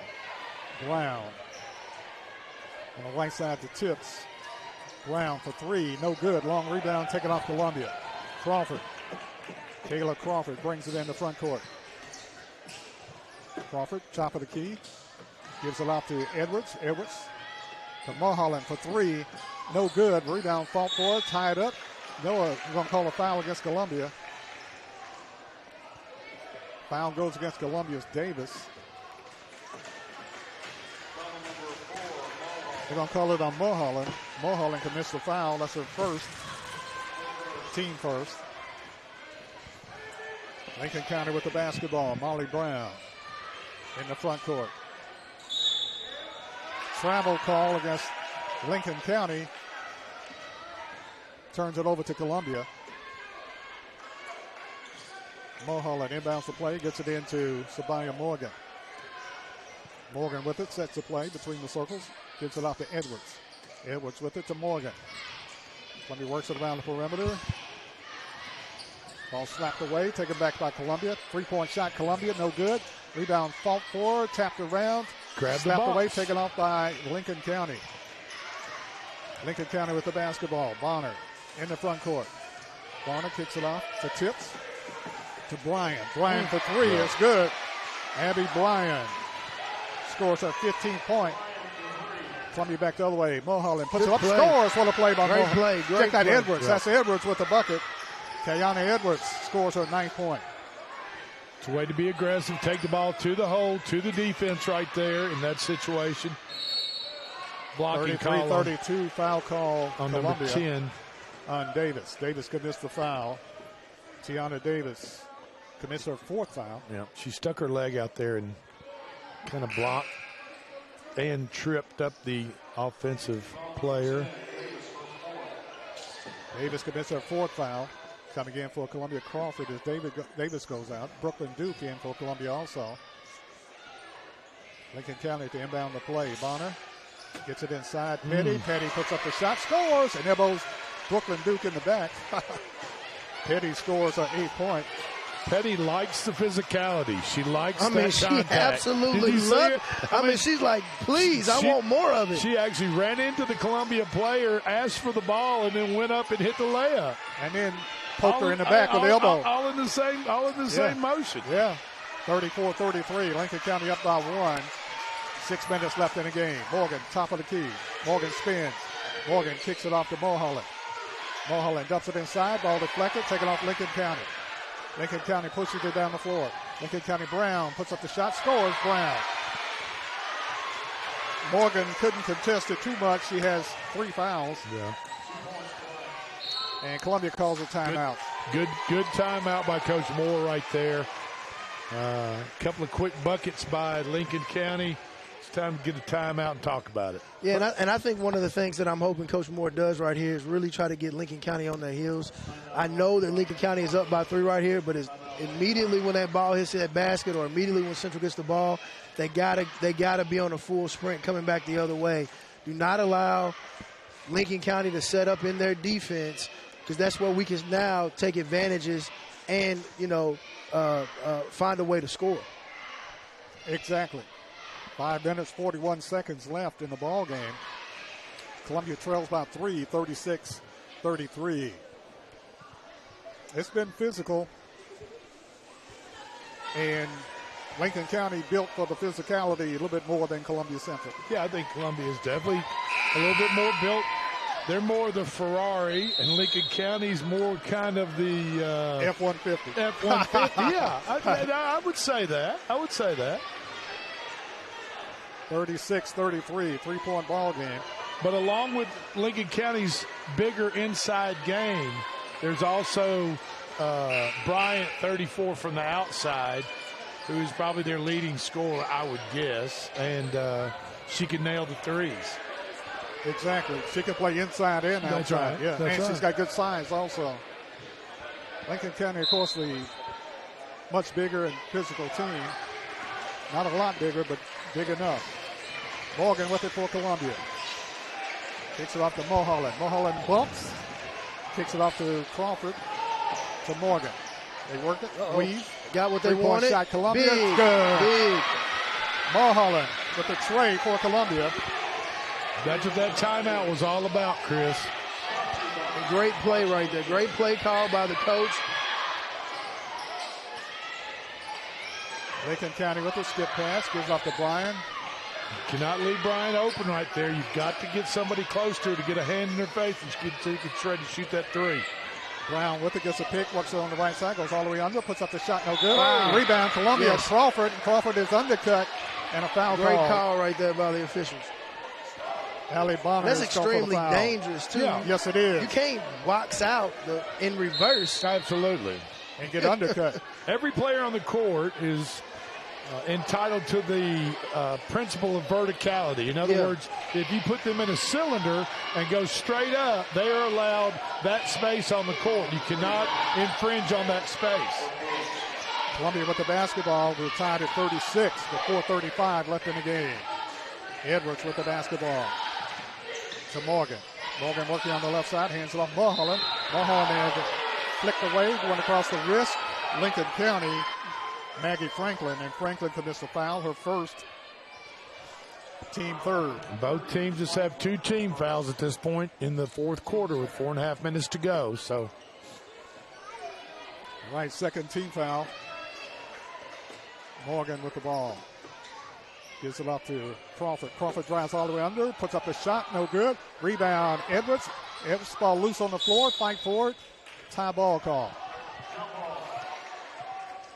Columbia chasing the ball, went right between their legs. Yes, Drake, I would agree. Fortunate, and Columbia's fortunate that they didn't get called for an offensive foul on that. I think the girl dipped her shoulder and got away with one. But hey, all's fair in love and war.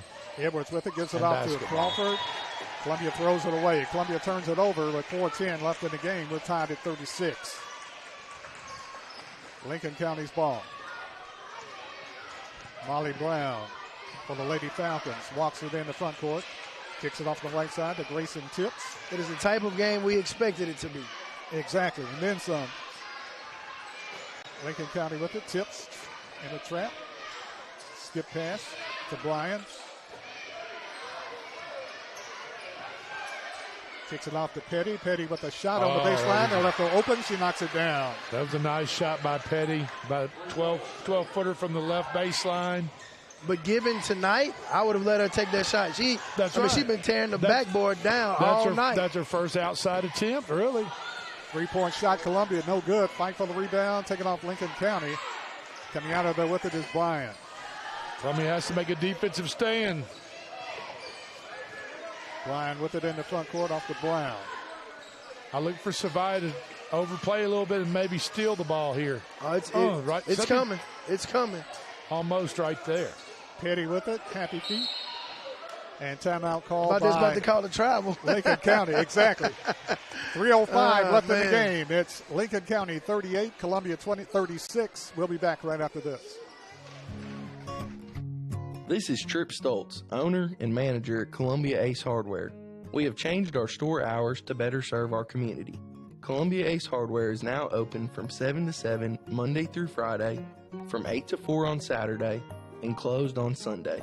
Come see us at 112 East James Campbell Boulevard and let us show you customer service that can only be found at Columbia Ace Hardware. Ace is the place with the helpful hardware, folks. Minutes and 5 seconds remain in the ball game. Columbia trails by 2, 38-36. Lincoln County will have the ball side front court. Columbia will have Davis back into the game. Crawford along with Morgan, Mulholland, and Edwards. Lincoln County blue tops and bottoms, white numerals trimmed in red. Columbia Central white tops and bottoms, purple numerals trimmed in gold. Lincoln County with the basketball. Skip pass to Bryan. Columbia digging in on defense. Skip pass Bryan. Bryan for three. Shot no good. Oh, it's good. And they're going to call an offensive foul against Lincoln County. Basket shouldn't count. Well, the basket looks like it already had left her hand. So, yeah. Basket is good. Yeah. See, the shot continues even after it leaves her hand. So the foul happened underneath the bucket. Nothing to do with the shot. The shot was already up and gone. It fell in for the 3-point, but Lincoln County got called for a shove in the back on what might have been a rebound. And who hit the shot? Was it 34? Was it 34. Bryan? Yes, Bryan. Okay. Her 18th point. 41-36. Lady Lions trail by 5. That's on their post player right there. They didn't talk on the screen, and she elbowed her way through the Columbia player that was setting the screen. That's Petty. Petty picks up her She third seems like the foul. type of player that she's going to get fouls every game. She's going to push the envelope. I'm going to get 3 to 4 fouls a game. And as an official, you have to be aware of that and pay close attention and officiate your primary area. Brooklyn Duke with the post. Ball loose on the floor. Fight for it. Tie ball. Should be a tie ball. No, they call it timeout. Lincoln County gets the timeout before the tie-up. They just pointed that direction. direction. Okay. It is Lincoln County's ball on the jump ball arrow, possession arrow. So the next one will go to Columbia. Lincoln County up 41-36. 2:14 left in the game. Lady Lions need a couple of possessions and buckets. Brown with it on the left side, looking inside. Out on top to give it to Bryan. Dumping inside Petty. Petty puts up the shot. It's good. Petty scores her 12th point. And it's a biggest lead of the night for Lincoln County. Morgan with it for Columbia. Morgan kicks it out to Edwards. To Davis. Back on top, Morgan.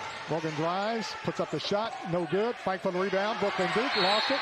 Taken off Lincoln County, and a late whistle and a foul call against Columbia. Yeah, Petty is now kind of physically taking over the game a little bit on both ends of the floor. Rebounding on the defensive end, scoring on the offensive end. Foul call Columbia to call it on Morgan, her 4th. Lincoln County gets it into Tips. Tips with the basketball, still in backcourt. Little man-to-man full court pressure. And to get it in the front court. Kicks it off to Bryan. Bryan drives the baseline, puts up the shot, no good. Rebound, Brooklyn Duke. Duke hammered, manhandle on the play. What's the call? It's too much contact by 34 Bryan right there. And Brooklyn Duke hammered to the floor, and she gets up and helps the Lincoln County player up. Nothing like sportsmanship, Barry. Exactly. Kill him with kindness. As long as you kill him. You right? know, if you can't kill him on the scoreboard, kill him with kindness. Foul call Lincoln County. That's Bryan. Her first foul of the game. And going to the line for Columbia, Brooklyn Duke. And Brooklyn shooting 2 free throws for Columbia. Free throw Brooklyn, left hands it up there, in and out, no good. So with the rule change, the 5th team personal foul in the quarter sends the other team to the free throw line for 2. Exactly. Not 1 and 1. Second free throw, no good, right. Okay. Rebound taken off Lincoln County, Bryan. They get it off to Bonner. Bonner skip pass. Gives it off to Petty.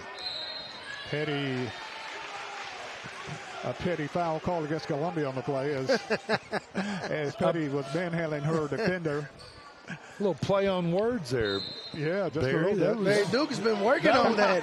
He pulled it out. He pulled that out And may I say that was smooth of you. Thank you very much.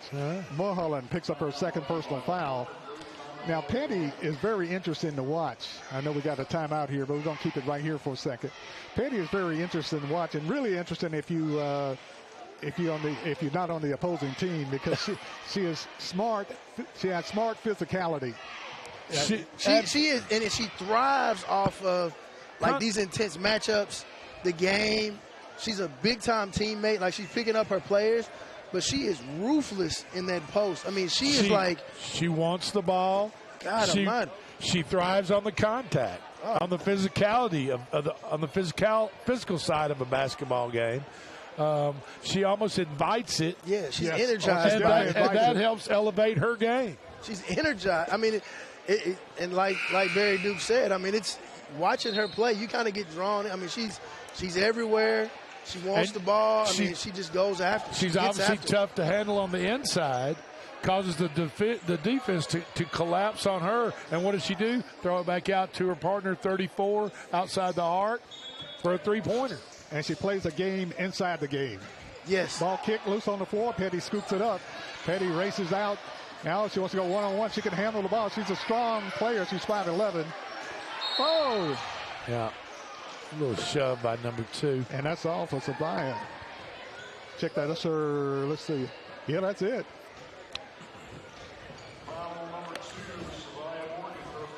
That's her 5th. Sabaya fouls out of the game with 1:04 left. Sabaya fouls out.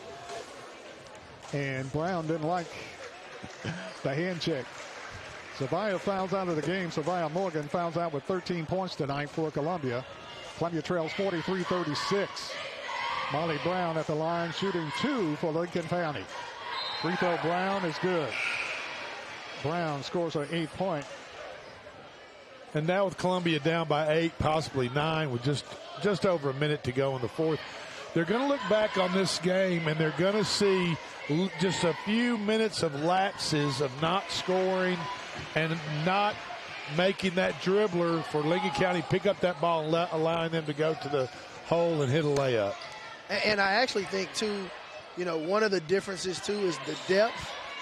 You know what I mean? Lincoln County could wear them down physically, and then not having enough weapons, not having enough players really to kind of sub in and out, keep their foul count low, spread the fouls out, really to kind of have a push down in the stretch, very similar to like Lincoln County's doing right now. Lincoln County turns it over with 47 seconds left in the game. 46-36. Lady Lions trail by 10. And you're right, they only scored 5 points in the second half so far. I mean, that's, But the physicality of Lincoln County, not only in the post, but the guard physicality and the total team physicality kind of wore the Lady Lions down. And Lincoln County's ability to get back on defense, even though they're playing a team that's much faster and much quicker than they are, but Lincoln County gets back on defense and doesn't allow Columbia for those breakaway easy layups that Columbia's used to scoring with. Davis with it for Columbia, takes it to the hole, puts it up, no good. Foul call, Lincoln County, tips. They've been able to neutralize our speed in a way that most teams cannot neutralize our speed. The way that Central Lady Lions are successful is they get steals, they're pressed, and a lot of transition baskets.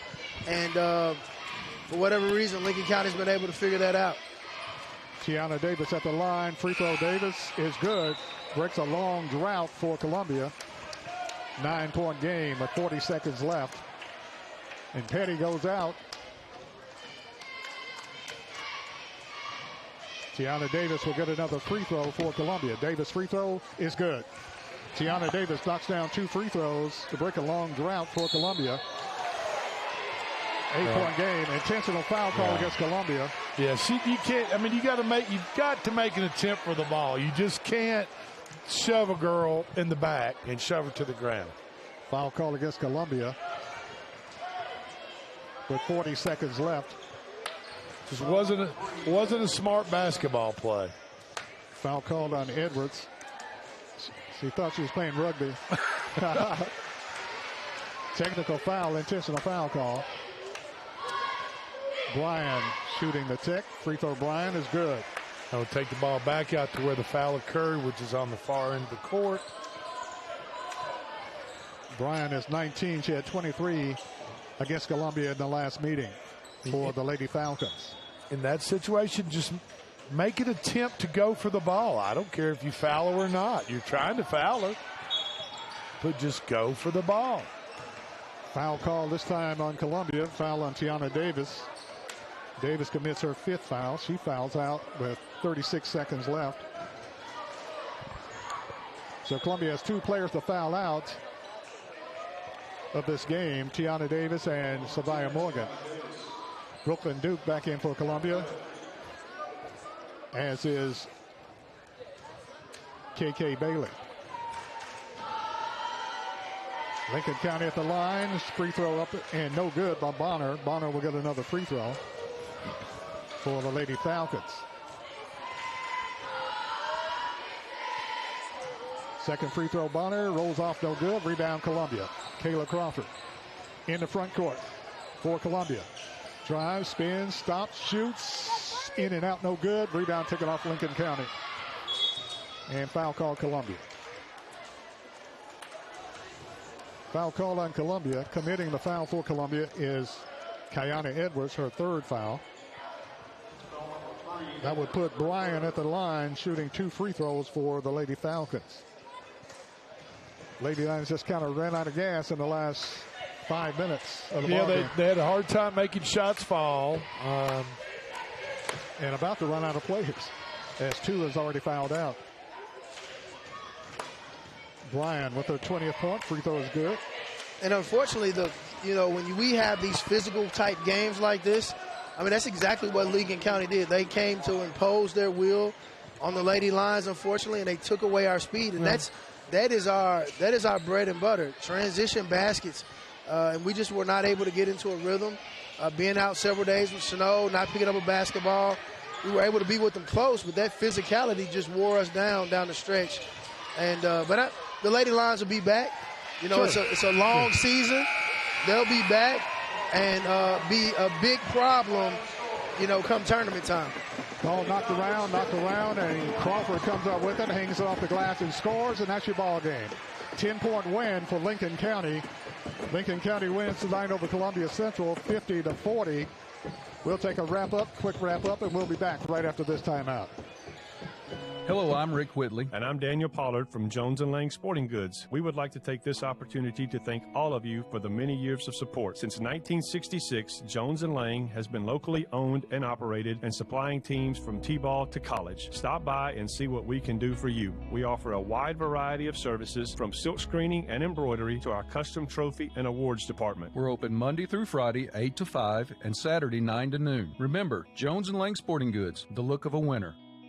We always get the question, what is Caledonian? That's easy. We're a full financial services firm. Who is Caledonian? Well, that's a little more interesting. Monty has an economics background. Daisy and Perry come from the banking world. Gay is an accountant, and Thomas has science and business degrees. Blair was a small business owner. Finally, I'm Becky Price, and I have a background in education. Together, we make up Caledonian Financial in historic downtown Columbia. Securities and investment advisory services offered through NBC Securities Incorporated, member FINRA and SIPC. Are you looking to turn your car into cold hard cash today? Don't look any further than Chrysler Dodge Jeep Ram of Columbia.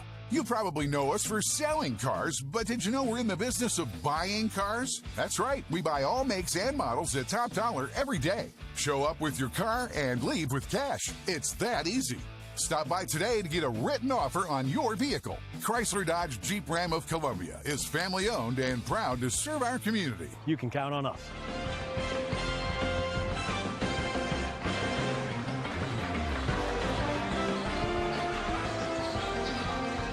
Back in the Columbia Central High School Gymnasium, I'm Barry Duke, along with Chris Porter, Drake Colley, and Lou Maddox, bringing you Columbia Central High School basketball as the Lady Falcons of Lincoln County defeat the Columbia Central Lions tonight by the score of 50-40 in a big district matchup.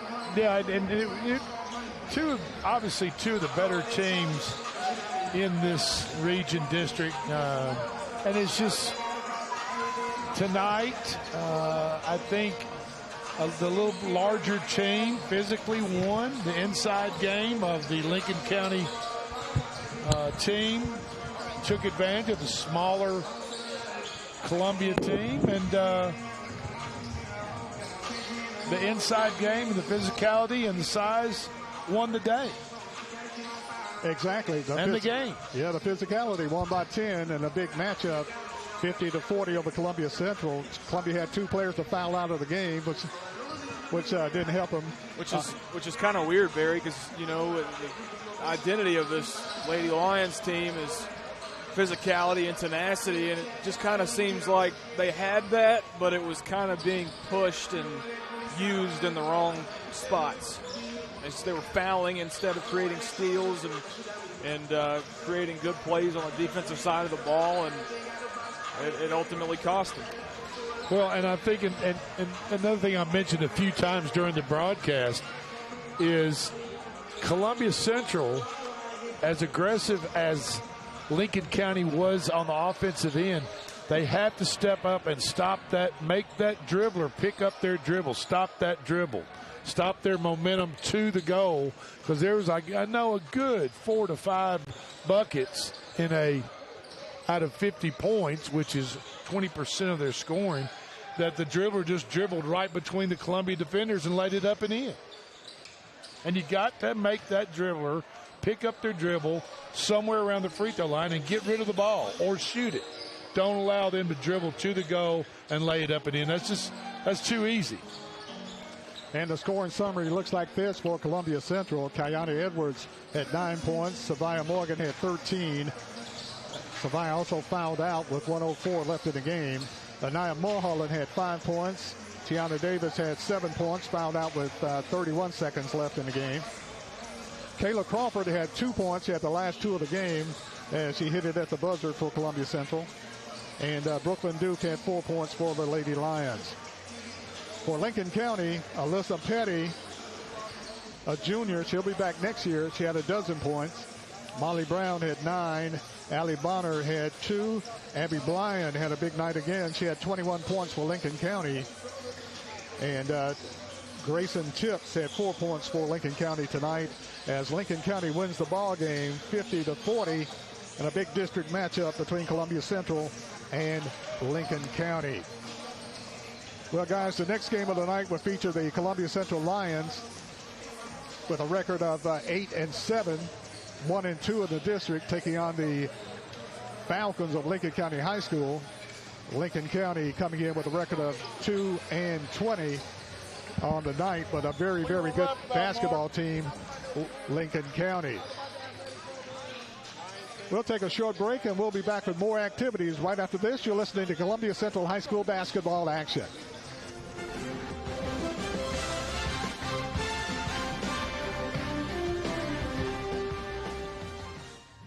Hello, this is Rick Tillis from Tillis Jewelry. What is a full-service jeweler? Experienced staff, custom designers, in-house jewelry repairs, and beautiful jewelry. Yes, at Tillis Jewelry, we are passionate, knowledgeable, and committed to integrity. We strive to be the best in our community and in our profession. We build long-term relationships and become part of family traditions that will cross generations. We delight clients by providing an unparalleled selection, superior service, and exceptional value. Tillis Jewelry, we exceed your expectations. Looking for convenience? Try Quick Mart Convenience Stores, conveniently located all across Murray County, southern Middle Tennessee, and North Alabama. Whether stopping in on your way to work for coffee and a biscuit, taking a plate lunch to go, or grabbing something cold to drink after a long, hot day at work, there's always one nearby. Quick Mart Convenience Stores, conveniently located all across southern Middle Tennessee and North Alabama. Proudly serving Shell gasoline. This is Trip Stoltz, owner and manager at Columbia Ace Hardware. We have changed our store hours to better serve our community. Columbia Ace Hardware is now open from 7 to 7 Monday through Friday, from 8 to 4 on Saturday, and closed on Sunday. Come see us at 112 East James Campbell Boulevard and let us show you customer service that can only be found at Columbia Ace Hardware. Ace is the place with the helpful hardware, folks. This is Elk Kennedy. The old saying is, happy wife, happy life couldn't be more true. Many years ago, my wife, Mary Susan, had major surgery on her back, but continued with chronic pain. Doctors were saying invalid, disabled. But then she found the Dr. Gill Center for Back, Neck, and Chronic Pain in Franklin, Tennessee. It has changed our lives. We visited there recently with Dr. Wendy Toohey, saw the state-of-the-art facilities. Folks, don't take a pill. Call Dr. Gill. Go to callmepainfree.com. Are you a homeowner looking to unlock the potential of your home equity? Explore a home equity loan with First Farmers. Hi, this is Felicia Brown with First Farmers, and we would like to invite you to access funds with a home equity loan. For home improvements, invest in education, or simplify your finances, you can make your dreams a reality with the power of your home equity. Get started today. Apply online at myfirstfarmers.com or call to speak with one of our team specialists at 1-800-882-8378, Equal Housing Lender. Welcome back to the Columbia Central High School Gymnasium. I'm Barry Duke, along with Lou Maddox, Drake Colley, Chris Porter. And who you got with you, Drake? We've got Columbia Central Athletic Director Mark Higdon with us. Yes, sir. How are you?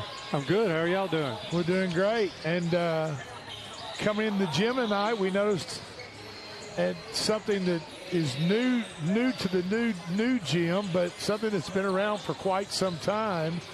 And that is a large portrait of a lion that says the Lion's Den, which is what we are in here at Columbia Central High School. Yes. Give us the story on that. Well, as you know, that was in the old gym. Okay. And let me add, we're online right now, and we've got a picture. Big Lou has pulled up a picture of it online. So if you guys want to go online and look at it, you can. Okay. So it just went up recently. Just today. Okay. Oh, wow. So tell us the story. Did you run across it? Did you always, when they remodeled the gym here, did you know it was back there? Did you know it was there? No, I did not. We were looking at old pictures of the gym, and we saw that another banner had been brought to us. We're getting that one cleaned up and refurbished, and we're going to hang that up. And I saw that one. And where did you see it? It was in a storeroom somewhere here? It was in. We've got some metal containers back there. There's a lot of storage back there, and a building back, and there's just stuff stacked. So when they remodeled the gym here, the construction guys just took the stuff down and put it in these metal containers. Yeah, a lot of stuff shipping cargo type containers. A lot of stuff got thrown away. This particular item was just sitting back there, had a bunch of stuff hanging on it, dust on it, spiders crawling all over it, and said, hey, that would look good. Now, to get it in the shape, it looks beautiful. To get it in the shape now, what kind of renovation did it have to go through to get it in that shape in order to hang it on the wall right there? Well, I talked to the art teachers, Whitney Harrington and Rebecca Witherow, and they got their students involved, and they went through and they redid all the purple, the Lion's Den. They touched up the lion. We had a lot of bad spots in it. There was a burn place on it where a circuit board had shorted out and burnt it, and the edges were pretty rough. So we put that trim around it. They painted it black, and there it is. Well, it looks tremendous. Yeah. It's a great job. I know you're proud of it. Oh, and, I was telling Dr. Steele before the game, I said, a group of lions is called a pride, right? That's so correct. there's kind of a double entendre meaning of the word pride. That would be pretty cool. And when I was going to school here in the long time ago, 1981, that was hanging on the wall then. Yes, it was. And I can't tell you how many people.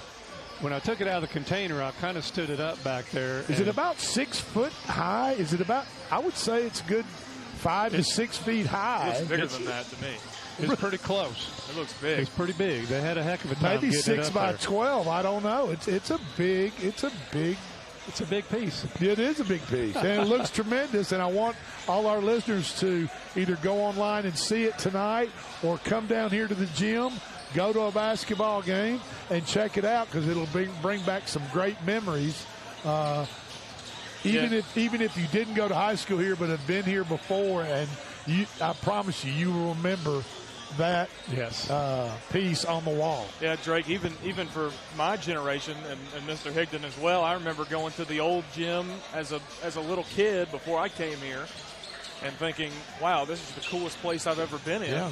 Yes. And that was a huge part of it. I remember that sign hanging up in there, and it's really cool that thing was found and brought back in here. Back around probably in the late 60s in Columbia Central, and maybe, I don't know who was playing there, maybe Lee Fowler or somebody like that was playing. Mm-hmm. But Columbia Central had a mascot, an old, a guy, a student running around in a Lions outfit with a big long tail, and I just got such a kick from my dad reaching out and giving a little yank on the tail. I thought that was so funny every time he would do that. That mascot, that was a thing when I was in high school. I haven't seen it. Do we still have the mascot costume somewhere? I don't know if it's the same one, but we do have one, and we'll probably pull it out next week. We got a pep rally this coming Friday, and they'll probably pull it out. That would be something else. Well, we certainly appreciate you all finding that, refurbishing that, and I think it's going to go a long way and mean a lot to a lot of people moving forward. And it's part of history, and there's nothing wrong with history. It adds I a lot of wasn't very good character. at it in school, but And speaking of history, you've also got the rest of these banners hung up, and you can also see the Carver Smith High And School some new achievements. The Yeah, banner all of hanging that's up over new. there. Exactly. Yeah. So And I've got about 26 more banners coming. we implore our listeners, please, if you can make it down here to Columbia Central High School gym, please do, and just take in the festivities. It's a great facility, and I know you as athletic director, Mark, you're proud of it. And look forward to taking care of it for many years to come. Yes, sir. Okay, thank you for being with us. Thank you. Yes, sir. Thank you. That's Athletic Director Mark Higdon. Appreciate you coming up. And, Yes, sir. Glad you had me. We're getting ready for the starting lineup for the next game coming up between Columbia Central and Lincoln County. We'll take a short break and be back with more right after this. Debbie Matthews, realtor, and her husband Jason, who is a prose songwriter, also own a music publishing company. They live in historic downtown Columbia with their dogs. Dog rescue work is their passion project. They consider Middle Tennessee their backyard, and their lives are full of all things Tennessee. Debbie says there is no greater honor than to help someone find a home. To be trusted with that job, there is no greater privilege. Call Debbie at the Nashville Realty Group, 615-476-3224, 615-476-3224. Don't let pain keep you out of the game. Murray Regional Physical Therapy's experienced team of therapists can help you recover from surgery, injury, or illness by designing a plan that meets your unique needs. We utilize state-of-the-art equipment and proven techniques to help you get back to doing the things you love. Schedule a consultation at any of our convenient Southern Middle Tennessee locations by calling 931-380-4014. Murray Regional Health, where clinical excellence meets compassionate care.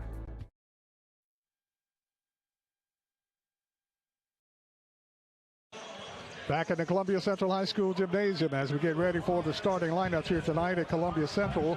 A big district matchup between the Columbia Central Lions with a record of 8-7 under head coach Brandon LeBeer in his first year, taking on the 2-20 Falcons of Lincoln County High School.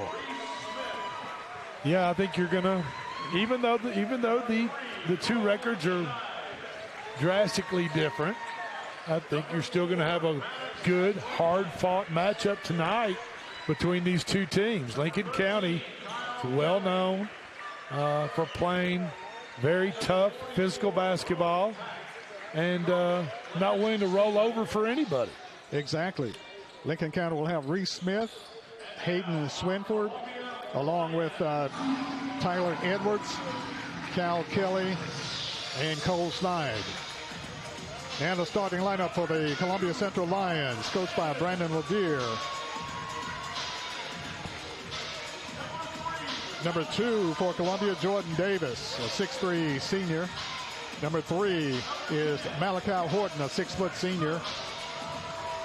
Number 10, the point guard, Kenneth Jackson, a 5'10" senior. Number 12 is K.I. Hunt, a 6-foot junior. And rounding out the starting five, number 24, D.K. Armstrong, a 6'6" junior for Columbia. Yeah, and Drake, you were mentioning about, records pretty different, but we're still going to get a good game, and you're absolutely right. Me and Barry called this game think it was January 9th when they had that matchup in Lincoln County. And Lincoln County, I mean, it's no joke. I mean, it's a lot different when you go to Lincoln County in your Central High School just because of how tough it is to play there, the atmosphere, and, you know, how great this rivalry has been over the years. But it's going to be a good game. Hopefully Columbia gets that home court advantage here tonight and can really pull away in this one like they're supposed to do. But we'll see. DK Armstrong jumping center for Columbia against Lincoln County's Smith. Tip is controlled by Columbia. DK 6'6" controls the tap. Lincoln County sets up in a 2-3 zone defensively. Jordan Davis with it to Jackson. Back to Davis. Davis working on the right side. Gives it off to Columbia's Horton. Horton puts up the three-point shot. Knocked down. Rebound taken off as a miss by Lincoln County. Lincoln County with it. Smith. Smith hands the ball off to Edwards. Lincoln County loses it out of bounds twice, and it's Columbia's basketball. Yeah, you just lost the handle there in the corner on the right side, and it just rolled and bounced right off the baseline out of bounds to Columbia. Columbia with the basketball. Kenneth Jackson in the front court. Hands it off to Jordan Davis. Back to Jackson. To Davis. To Horton on the baseline. Back to Davis. Columbia trying to be patient. Lincoln County not won a lot of games like we mentioned, but they are a really good basketball team. They're the best 2-20 team in the country. Absolutely. Davis for three, off the mark, no good. A rebound pulled out of there by Lincoln County. And Lincoln County's not going to beat themselves. You have to beat them. Lincoln County with the ball. Works it. Kicks it off to Kelly. Ball stolen. Taken back by Lincoln County. Knocked in backcourt. Lincoln County with it. Touched by Columbia. Falls down. Ball goes over and back. Lincoln County still with it. Lincoln County with the basketball. Kelly. Right side pass Smith. Ball deflected. Foul call Columbia. Foul call Columbia. And picking up the foul, DK Armstrong. Armstrong commits the foul. His first, team first.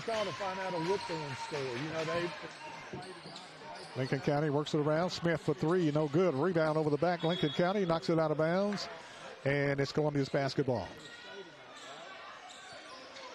Scoreless ball game with 6:13 remaining in the first quarter. Columbia with it. Jackson off to Horton. Back to Jackson. Dumps it aside Armstrong. Drives all the way under. Kicks it back out Jackson to Horton for three. No good. Rebound taken off Lincoln County. Lincoln County with the basketball. Franklin. Franklin with a hop and a jump. Puts it up no good. Fight for the rebound. Taken out of there by Columbia. K.I. Hunt. Hunt being dogged in backcourt. Gets it into front court. Kicks it off to Horton. Pump fakes a three. Won't take it. Works around the perimeter. Jackson. Jackson dumps it inside Davis. Davis off the glass. Scores Columbia. Great pass by Jackson, and he found Davis right on the left side of the goal, right there underneath, up and in. Columbia goes on the scoreboard first, 2-0. Lincoln County back the other way quickly. Smith. Top of the key, spins in the lane, puts up the shot. No good. Rebound. DK Armstrong kicks it out to Jackson. Jackson on the run. Jackson pushes down the floor. So Horton. Horton puts it up, got hammered, foul call. Foul call Lincoln County.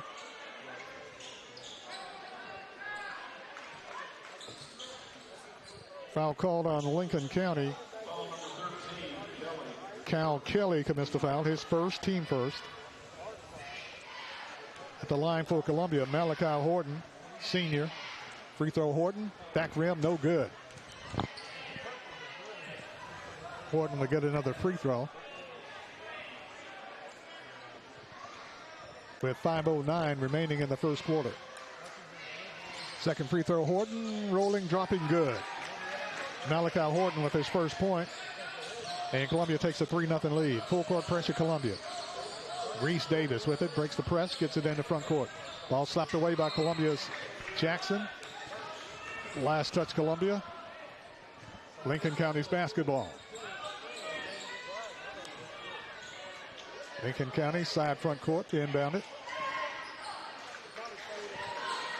Gets it into Franklin. Franklin with it.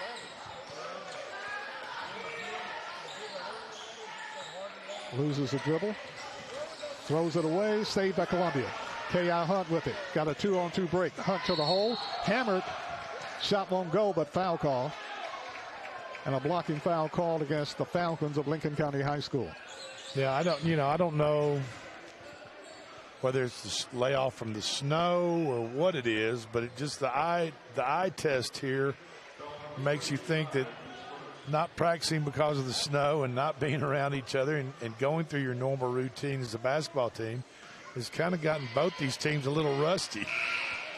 You know, just you're right. Yeah. I mean, free throw Hunt, no good. Horton goes out of the game. Into the game for Columbia is Demarion Polk, Columbia's leading scorer. Polk into the game for Columbia. But Columbia goes through those droughts where they can't score. Okay. Second free throw by Hunt is good. He has his first point. Columbia goes up 4-0. Pressure defense, Columbia. Lincoln County turns it over to the Lions. And for our listeners, we're trying to get a Whitthorne Middle School score. Warren County tonight down in against Warren County. If they win that ball game, they go to the state. So all you Columbia Central High basketball fans can look forward to. There we go. Bang. Jackson from 3 knocks it down. Is good. Kenneth Jackson can look forward to hopefully some fruitful years from the Whitthorne Middle School team. It sounds like we're going to have that. 7-0 score. Columbia. Ball solely Columbia. Davis with the steal. Davis to the hole. Davis lays it up. Scores Columbia. Jordan Davis with the steal and the bucket, and Lincoln County needs a blow. There's timeout on the court with 4 minutes left in the first quarter. It's Columbia 9, Lincoln County nothing. We'll be back right after this.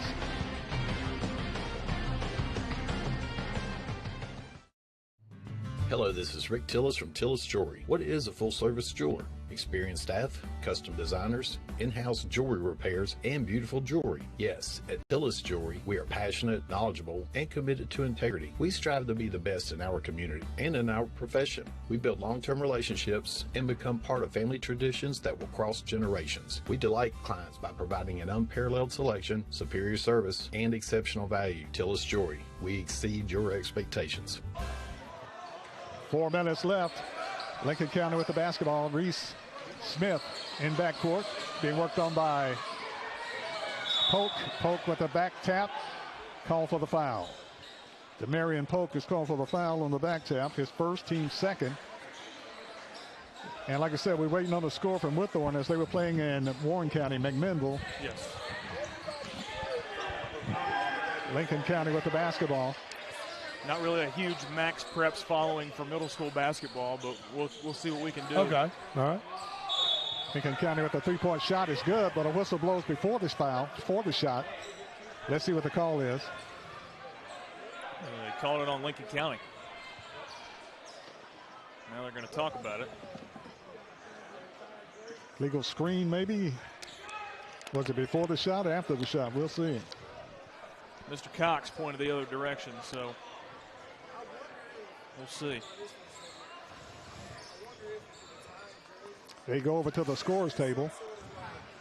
Make this call. Columbia leading 9-0 with 3:43 left. They got him for 3 in the first quarter. They gave it to him.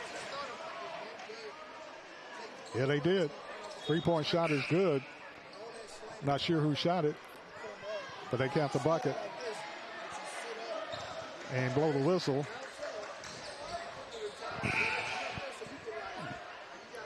And let's see what they do now. They give the ball to Lincoln County. So they hit the 3 and they get the ball back.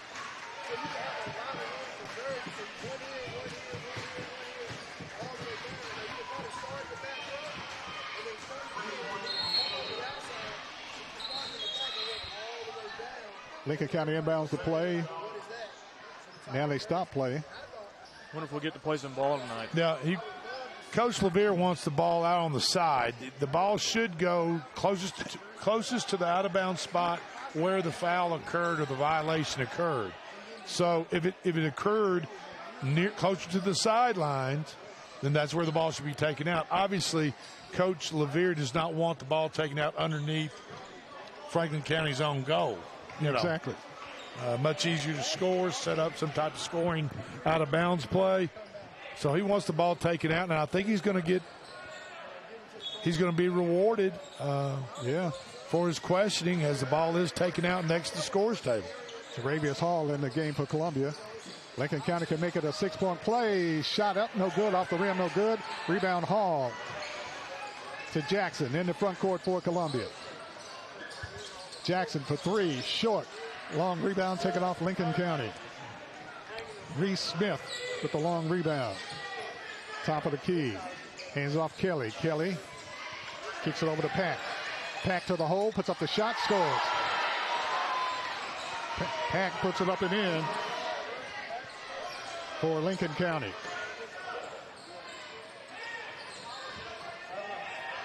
9-5 is the score inside Jaravius Hall. Hall with a shot, no good. Rebound ripped out of there by Kelly for Lincoln County. Long pass down the floor. Franklin with the basketball. Franklin kicks it off on the left side to Reese Smith. 2:40 left in the first quarter.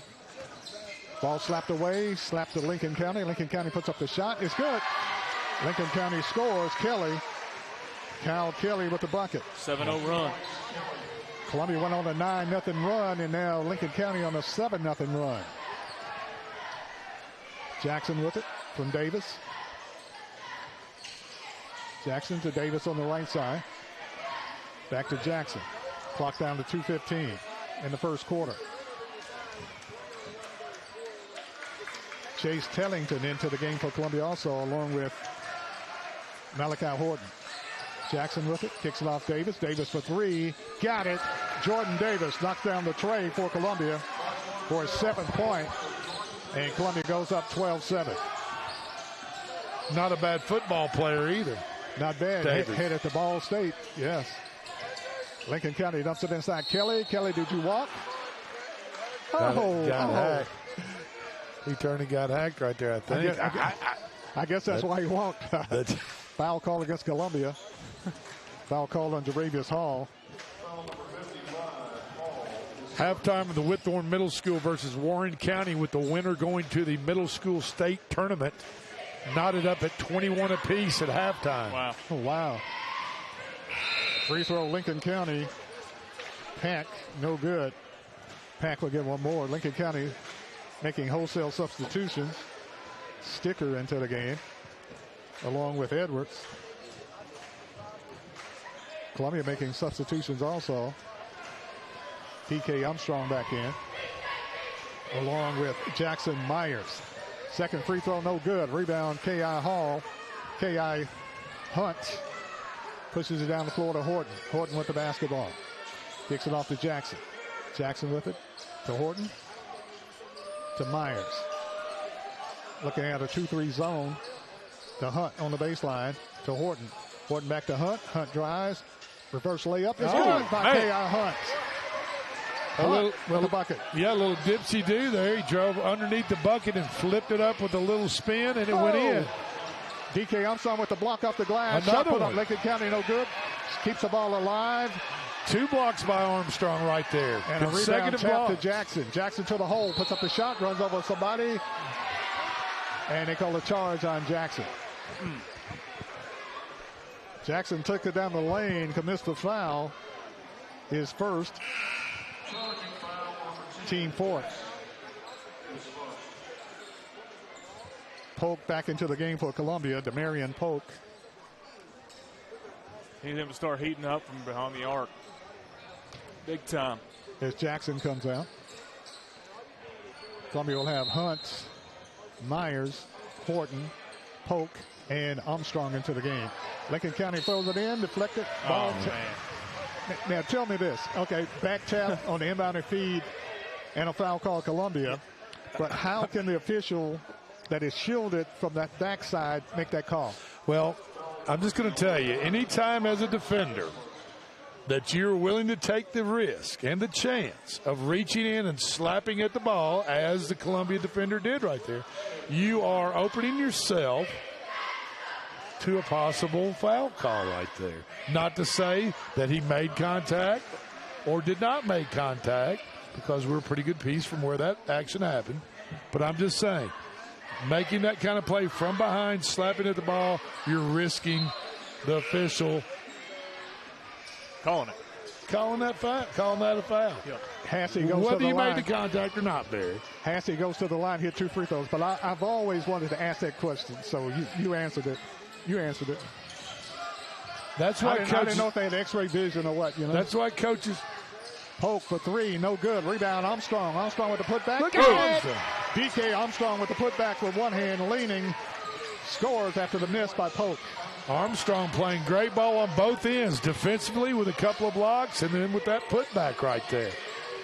Lincoln County with the ball, driving. Jumps it off to Franklin. Maddox Franklin with it, gets a pick, goes between the circles. 20 seconds left in the first quarter. Lincoln County drives the lane, puts up the shot. It's good. Shot put up and in by Stickler. 13 seconds left. Stickler with his first points. Ethan Stickler makes it a 16-11 ball game. 7 seconds left. Tony gets it to Pope. To Armstrong. Armstrong with a shot. Got it. Man, DK Armstrong hangs it up and scores at the buzzer. Talk to me, DK. 2-4 is unconscious. I mean, that 6'6" junior hangs it up and scores. And that's the end of the first quarter with the score. It's Columbia 18, Lincoln County 11. We'll be back right after this.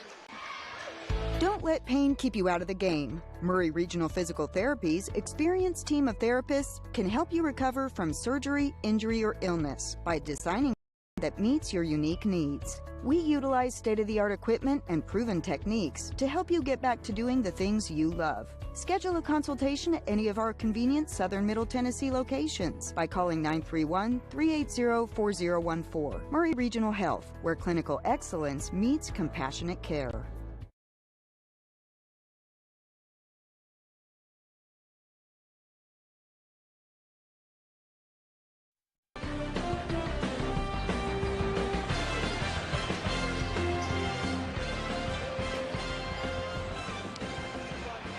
Eighteen to 11 is the score at the end of the first quarter. I'm Barry Duke, along with Drake Colley, Chris Porter, and our engineer, cameraman, and commentary. I mean, Lou Maddox. Big Lou does it all, Barry. He I does. mean, you know. Lincoln County with the basketball. 3-point shot by Hayden Swinford is good. Knocks down the tray right after the end of the first quarter. Start of the second quarter, Swinford gets the shot. Columbia with it on the baseline, puts up the shot short. Rebound, Hall. Hall puts it up, no good. Foul call. Yeah, first time doing camera work, guys. So if there's anybody that's complaining online or anything like that, I apologize. I'm doing my best here. And you know what, Big Lou? The Oscars are just around the corner. So hang in there, brother. Hey, yeah, I'm saying. You're right. Swinford is called for the foul. That's his first, team first. Columbia gets it into Horton. Fakes a three, won't take it. Davis for three. Back rim, no good. Rebound, snapped around, taken off by the smaller Lincoln County team. Coming out of there with it for Lincoln County is Pack. Coming out of the pack is Pack with the rebound. Lincoln County with the ball. Reese Smith. Smith works it around the perimeter. Gives it off to Stickler. Works the ball around to Swinford. Spinning in the lane is Pack. Pack puts up the shot. It's good. Wilkes Pack scores the bucket. His fourth point. And it's a 2-point game. Columbia with the basketball up by 2. 18-16. Horton with it. Gives it off to Polk. To Davis. Lincoln County has fought their way back into this ball game. It looked as though Columbia early on was going to take control. Here they are with a chance to tie.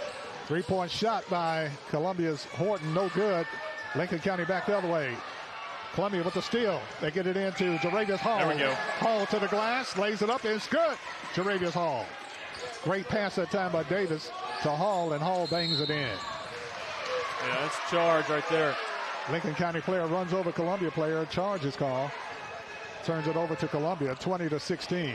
Lincoln County has lost a lot of games, but they didn't beat themselves. The other team beat them because they play hard, they play smart. They just lost a bunch of games. Yeah. Offensive foul call, Lincoln County. Columbia's basketball. Kenneth Jackson back into the game for Columbia, looking at a 2-3 zone. Columbia Jackson, Davis, Armstrong, Polk, and Hall into the game. Jackson with it, drives top of the key, drives the lane, hangs up a shot short, rebound. Oh, what a Armstrong with a putback. putback, scores Columbia. What a putback. DK Armstrong with a putback scores his 6th point.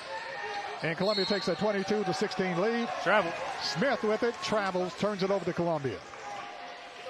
DK is coming on for Columbia. Yeah, he is having a game tonight so far. He has been the story of the first half for the Columbia Lions tonight. No doubt about it. 5 minutes, 53 seconds left in the first half. Columbia leading by 6, 22-16. Davis with it, kicks it off Jackson. Jackson on the left wing. Jackson looking inside for posting up Armstrong, backs it out. Skip pass to Polk. Polk. Oh, wow. 3-point shot, in and out. Rims out, no good. Ball loose on the floor. Come out there, Lincoln County in the cylinder. How did that not go in? I mean, it hit every bit of that iron. Oh, that's a travel. Big time travel. Thank you. Oh! Lincoln County frustrated on the travel, but dribbles the ball to the out of bounds, and a technical foul call.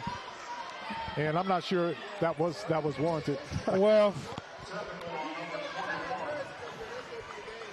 21 was obviously frustrated getting called for the travel right there, and he probably realized he traveled. It was more of a frustration, I think, at himself than anything else. And he had the ball in his hand, and right at that point, you're supposed to bounce it back to the referee or hand it to the referee, and he kind of just flung it there into the cheerleaders instead, and got called for the unsportsmanlike technical foul. Polk at the line, shooting the tech. First free throw, Polk is good. He'll get one more to Marion Polk. His first point of the game. Second free throw, Polk is good. Polk knocks down 2 free throws. Makes it a 24-16 ball game. Columbia's biggest lead of the night. Jackson will inbound it for Columbia. Gets it into Davis. Davis playing more of a guard spot. Columbia with their big team in. Davis is 6'3", 6'3" Jaravius Hall, and 6'6" Armstrong. Davis dumps it inside Armstrong. Ball loose, taken off by Lincoln County. And traveling call. And it's Columbia's basketball. Sweet. Pressure put on by Armstrong. And Davis forced to travel. Polk will inbound it for Columbia. Gets it into Davis. Davis with it to Jackson. To Polk. To Jackson between the circles. Clock down to 5 minutes remaining in the first half. Columbia leading 24-16. Columbia's biggest lead of the night. Jackson with it. Drives. Now backs it out. Looking for the cutter. Goes to Hall. To Polk for 3. Short. Long rebound taken off by Lincoln County. And a grab and a foul call on Polk. Yeah. Polk commits the foul. That's his second. Team first. Yeah, after missing that 3, the rebound came back towards Polk, and the Lincoln County player guarding him. Lincoln County secured the rebound, and Polk just kind of got a little too aggressive from the backside right there. And grabbed him for the foul. Yeah. So you agree with that call? I do. What? I do, 100%. You know what? We're going to have to put that one on the wall. I agree with the one before this one, too. Okay, all right. Well, two in a row. That might be a record for you. It's tied for a record, yeah. All right. Lincoln County with the shot, no good. Save. Rebound, Davis bumped out of bounds, saved it, no foul. Now, that was a foul. Take it. Jackson for 3, short. Rebound, tapped up, no good. Rebound, Hall puts it up, no good. Long rebound taken off by Lincoln County. Jaravius, you got to use the glass right there. Use that window. It's your friend. Exactly. I agree with that. The window is your best friend. That's it. When you're that close to the goal, you need to use the wind. Put it on that square. That's what it's up there for. Shot by Lincoln County, no good. Rebound pulled off Columbia. Columbia with it to K.I. Hunt to Jackson. Thinks about a 23-footer. Don't. Hunt puts up the shot, no good. My goodness. Air ball goes out of bounds to Lincoln County. 3 minutes and 50 seconds left in the first half. Hall comes out. And coming into the game for Columbia is Jalen Knight.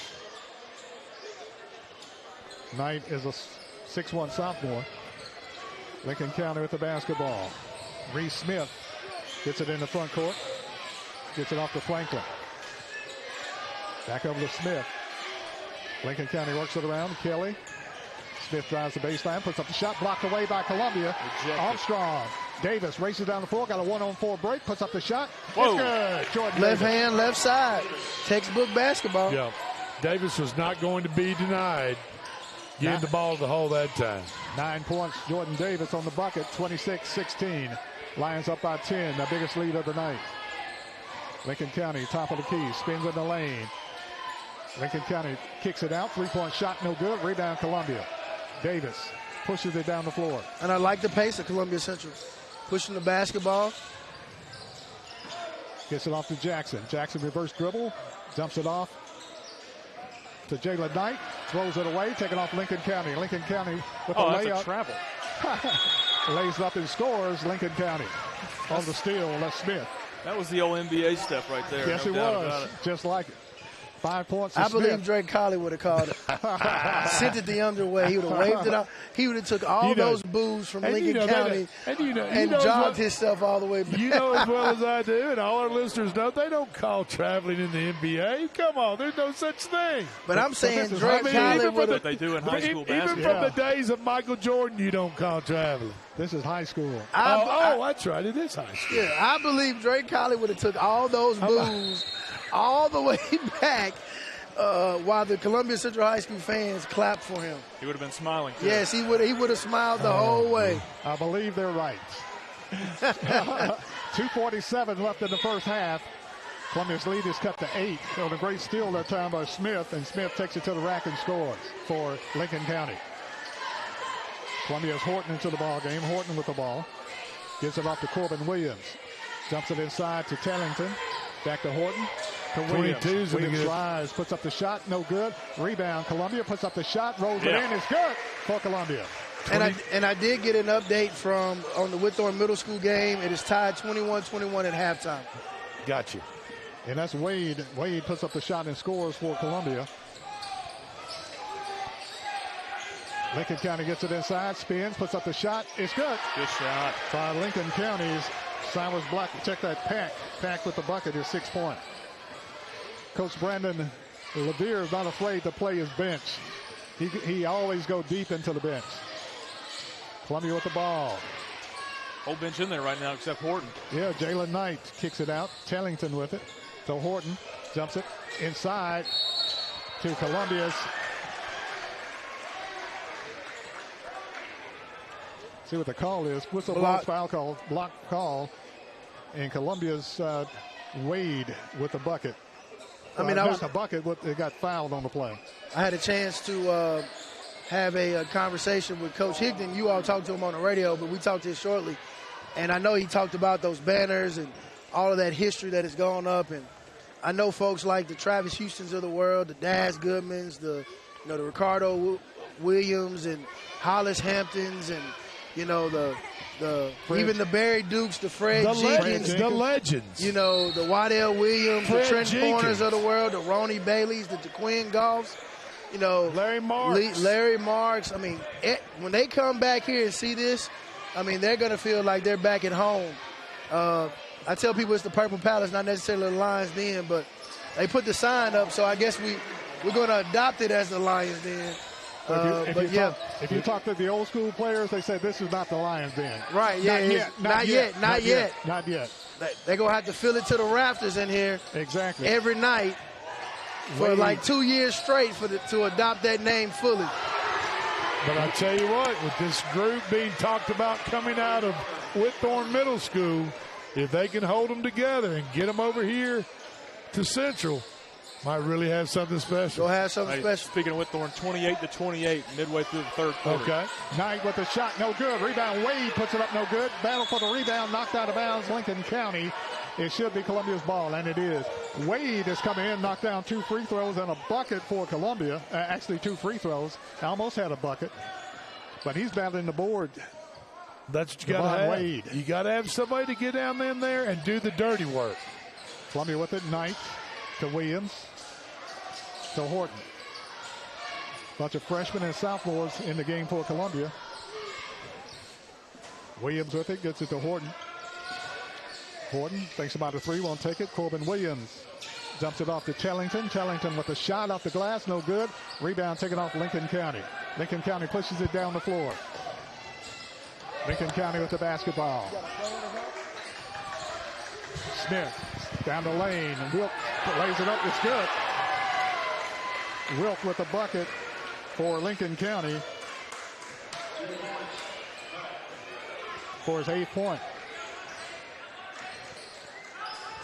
30-25 Columbia. Tellington with it to Horton. Columbia going deep in the bench, on the bench. 3-point shot, Columbia, no good. Rebound chase, pulled off Lincoln County. Lincoln County trapped in backcourt. Whistle blows and a timeout call by Lincoln County. 13 seconds left in the first half. It's Columbia 30, Lincoln County 25. We'll be back right after this timeout. Hello, this is Rick Tillis from Tillis Jewelry. What is a full-service jeweler? Experienced staff, custom designers, in-house jewelry repairs, and beautiful jewelry. Yes, at Tillis Jewelry, we are passionate, knowledgeable, and committed to integrity. We strive to be the best in our community and in our profession. We build long-term relationships and become part of family traditions that will cross generations. We delight clients by providing an unparalleled selection, superior service, and exceptional value. Tillis Jewelry, we exceed your expectations. 13 seconds left in the first half. Lincoln County has the ball. They have to travel the length of the floor and get it inbounded. Still trapped in backcourt. Lincoln County with it. Kelly to Smith in the front court. Behind his back dribble. Ball snapped loose. Puts up the shot at the buzzer. No good. Tapped up. No good. Long shot at the buzzer. No good. And it's halftime. Halftime score. Columbia Central 30. Lincoln County 25. We'll take a break and we'll be back with the head coach of the Columbia Central, Megan Moore, right after this.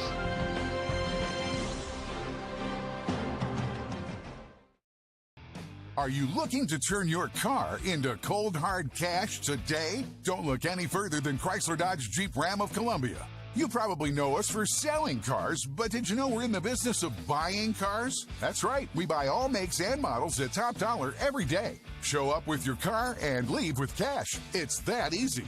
Stop by today to get a written offer on your vehicle. Chrysler Dodge Jeep Ram of Columbia is family owned and proud to serve our community. You can count on us. Foster Insurance Agency is a locally owned independent agency and a proud member of the Insurers of Tennessee. Foster represents many top-rated insurance companies such as Auto Owners Insurance. The great team at Foster has been servicing Columbia and surrounding areas in Middle Tennessee since 1952 and offers many commercial and personal insurance products. Call Mike Ford or Jimmy Ford today at 931-388-8365 or stop by their convenient location at 204 West 4th Street in Columbia, Tennessee.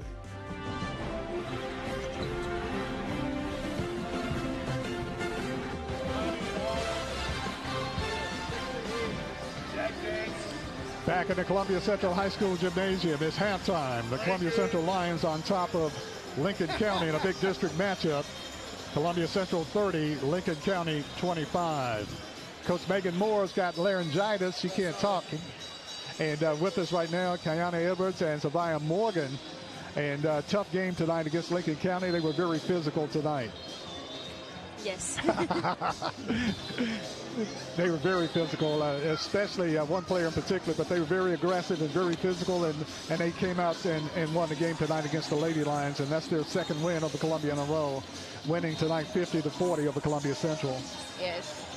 Guys, you know, like you take it on the chin tonight. You're still 16-5. You're still going to be highly ranked in the state. Kind of take us and the listeners into the locker room a little bit. Like, what's Coach Moore's message? Even though she obviously can't really talk much, but and how are you guys both as leaders, you know, taking this upon yourselves and looking towards, you know, the next game in the future for this team? We just have to fix the little things, such as boxing out, rebounding, and pushing the ball up the floor more. We have to make sure that we see each other and find each other on the court. Yeah. And, of course, got your hands on the ball, just couldn't grasp it sometimes. And I know you guys are accustomed to playing a very physical team, but was Lincoln County the most physical team you played so far this year? Honestly, I believe that they are one of the more physical teams that we have played, but we have to just continue to come out there and just be dogs out there on the court. We have to continue to be physical, continue to just, want to drive the ball, handle the ball, continue to talk to each other, and just leave it out on the court, continue to be dogs. Exactly. And you agree with that? Yes, I do. And what, you had the week off for the snow.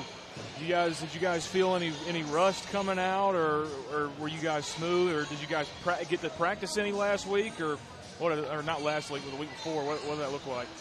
We weren't able to practice, but we practiced right before we came back to school earlier this week, so we were able to practice. So what was the big key for Lincoln County? Why did they win the game by 10? What made them what they were tonight? They just beat us on offensive and defensive rebounds this game. The boards. Okay. The boards is what it was. So if you played them again, what would y'all do different? Rebound, box out. All right, that sounds good. And how was Coach Megan Moore communicating with you guys with laryngitis, unable to talk? I know she had a pencil and pad, but was she able to communicate with you guys? She would tell our assistant coaches, and they would communicate it to us out on the floor. Okay. And, of course, you got in a little foul trouble, fouled out with 1:04 left in the game. And, like I said, it just looked like everything was going Lincoln County's way tonight. Yes, it was. Yeah. So now tomorrow night you play again. You play Spring Hill at Spring Hill tomorrow night in a big game against Spring Hill. It's a district game now. So what are you expecting out of Spring Hill? We know they're pretty good at rebounding, so we just have to make sure that we push them back and go on the offensive side and go try to get our second chances. I know you extended a lot of energy today. So you're going to be ready to go tomorrow? Yes. Absolutely. Always. There you go. And like I said, of course, Kayana went to New Zealand and with the rugby team, and I was talking to your athletic director, and he kept saying, and she scored. And she scored several times, and of course, you got to be really proud of that. We're really proud. I just want to say we're really proud of you girls, you young ladies. That was fun to watch. All of you. Thank you. And of course, Sabaya doubles of the triplets, and then the quadruplets too. Quadruplets now. Yeah. Exactly. And, of course, going to the University of Tennessee to play softball. I know you're excited about that. And I think some polls have the University of Tennessee ranked #1 in the country. So that's got to be pretty exciting. Yes, it is. Yes, yeah. So, of course, you got a lot of basketball left, but I know you're looking forward to playing softball this year also. Yes. Yeah. And you got another year of rugby, right? Yes, sir. Uh-huh. But like I said, tonight was kind of disappointing, but your record is 16-5. I think last year you finished the entire season 16-12, so you get to hopefully get more wins this year than you had last year. Yes, sir. But hard-fought ball game tonight. You played your hearts out. It just wasn't meant to be tonight. But you got tomorrow night to make up for it. Yeah, we're looking forward to it. We are. As you take on Spring Hill. Because you guys know that Columbia doesn't lose at Spring Hill. At all. We know. And I hope that's still very much in the back of everybody's minds here inside the school, because when I was here, I know that if I lost to Spring Hill in football, we'd never hear the end of it. Same goes for basketball. And we didn't. They wouldn't let him back in school if they lost. They'd kick him out of school for a week if they lost. Thank goodness we never did. Exactly. And, of course, like I said, Spring Hill tomorrow night, a big game and a big rivalry game. Of course, Spring Hill's going to play their best game of the year against Columbia Central. And you play them at least twice before the season's over. Yes, we play them tomorrow, and then we play them next Friday as well. Okay. So I want to congratulate Kayani Edwards and Savannah Morgan coming up, and keep up the good work and keep fighting and keep battling. Thank you. It's halftime. Halftime score, Columbia Central on top 30-25 over Lincoln County. We'll take a break, and we'll be back right after this timeout.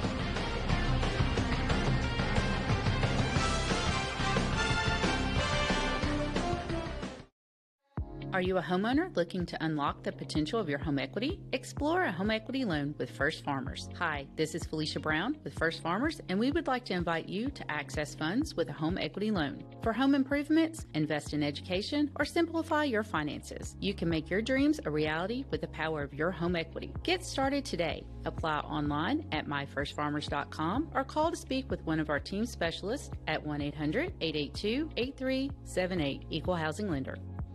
Don't let pain keep you out of the game. Murray Regional Physical Therapy's experienced team of therapists can help you recover from surgery, injury, or illness by designing a plan that meets your unique needs. We utilize state-of-the-art equipment and proven techniques to help you get back to doing the things you love. Schedule a consultation at any of our convenient Southern Middle Tennessee locations by calling 931-380-4014. Murray Regional Health, where clinical excellence meets compassionate care.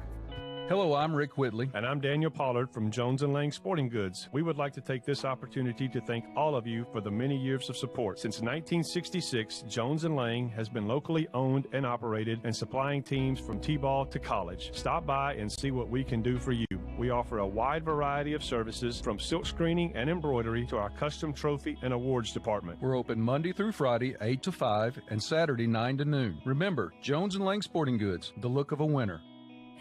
Hi, I'm Robert Rogers at Parks Motor Sales Buick GMC. Parks Motor Sales was founded by my granddad, Bobby Parks, and my great-granddad, Julian Mays, in 1958. We've been family-owned the whole time, and being family-owned, locally-owned means you get to get your next vehicle or your existing vehicle serviced by the same people who stand in the grocery line with you, drop their kids off at the same school you do, and smile and are happy to see you when they do. So come see us at Parks Motor Sales in Columbia, Tennessee on 919 Nashville Highway or parksmotorsales.com.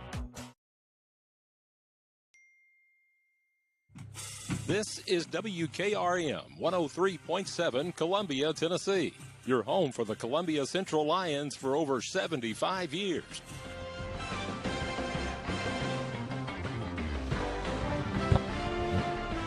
It's halftime back in the Columbia Central High School Gymnasium. Columbia leading 30-25 over Spring Hill. And right on cue, you heard the lion roar in the background as we came back from break. And just an update on the Whitthorne Warren County Middle School game being held in Manchester at Coffee County High School right now with 1:53 left in the ball game. Whitthorne is holding on to a 7-point lead, 47-40 over Warren County. The winner advances to the Tennessee State Middle School Tournament. So go Tigers. Let's hold them out here. Hang on, Tigers. You can do it, baby. Columbia gets the basketball to start the second quarter. Columbia have Horton, Hunt. Three-point shot, Columbia Davis, no good. Rebound taken off by Lincoln County. Smith. Lincoln County with it in the front court. Although Lincoln County has not won many games this year, they are within striking distance of Columbia Central High School, and they cannot fall back on the fact of their record, because you can tell they are extremely hungry, and Central's going to have to keep applying that pressure and stretch this lead out. Fourth shot by Lincoln County. Columbia can't get a rebound again. Lincoln County taps it away. Lincoln County with the basketball. Lincoln County comes up with it. Ball loose. Lincoln County pump fake. Puts it up. No good. Block. And a foul called against Columbia. Lincoln County got 5 shots at the basket that time. You know, very similar to Culleoka last night. You've got to put your body, when the ball goes up, you got to get between the offensive player and the goal. You got to find somebody and put them on your backside, or that's going to happen over and over again. Lincoln County with a free throw. Wilkers Pack. Free throw no good. Lucky. Armstrong commits the foul. That's his second.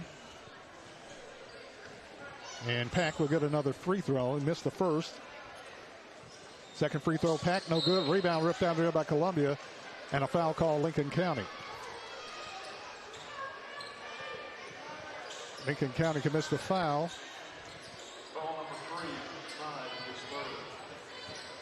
Snide commits the foul. That's his third. Jackson with it for Columbia. Gets it off Davis. Davis on the right side to Horton. Back to Davis. Columbia with their starters back in. They played deep into the bench earlier. Deeper than we've seen so far this year. Very deep, like the JV team. Armstrong with it, spins, kicks it out to Jackson. Out on top to Horton, between the circles.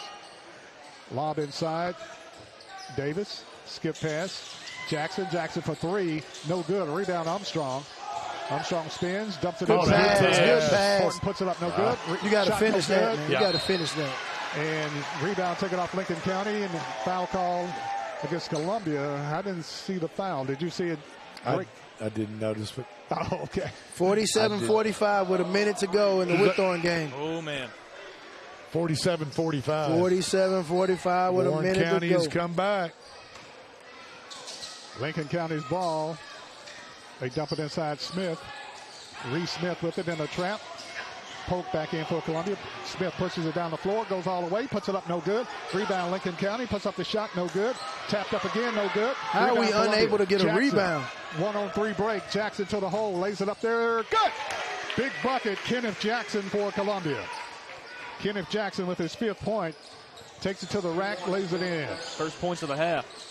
Lincoln County with the basketball. Reese Smith kicks it off on the right side. If Whitthorne wins, they will play at Stewart's Creek on Wednesday at 8:15. If they lose, they will play Tuesday at Stewart's Creek at 8:15. Jackson with the ball for Columbia. Jackson for 3. Got it!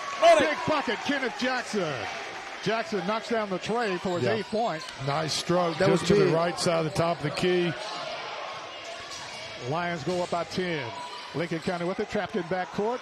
10 seconds. They just barely made it. 3-point shot, Lincoln County drains it. It's good by Maddox Franklin for 3. Big bucket. Dakari Parks is shooting free throws right now with 7.8 seconds to go. Up by 2 still. Up by 2. Davis with it to the hole, got hammered. Foul call. Knocked Davis out of midair. Foul call. Aggressive, tough foul right there. 5:06 left in the 3rd quarter. Columbia leading by 7, 35-28. Jordan Davis will go to the line. The 6'3 senior shooting 2 free throws. Free throw Davis is short. The thing about Columbia, Drake and Chris and Lou, is they have scoring droughts. They have points when they get pressured. They can't shoot. And what do you attribute that to? I mean, what causes them to go for minutes at a time?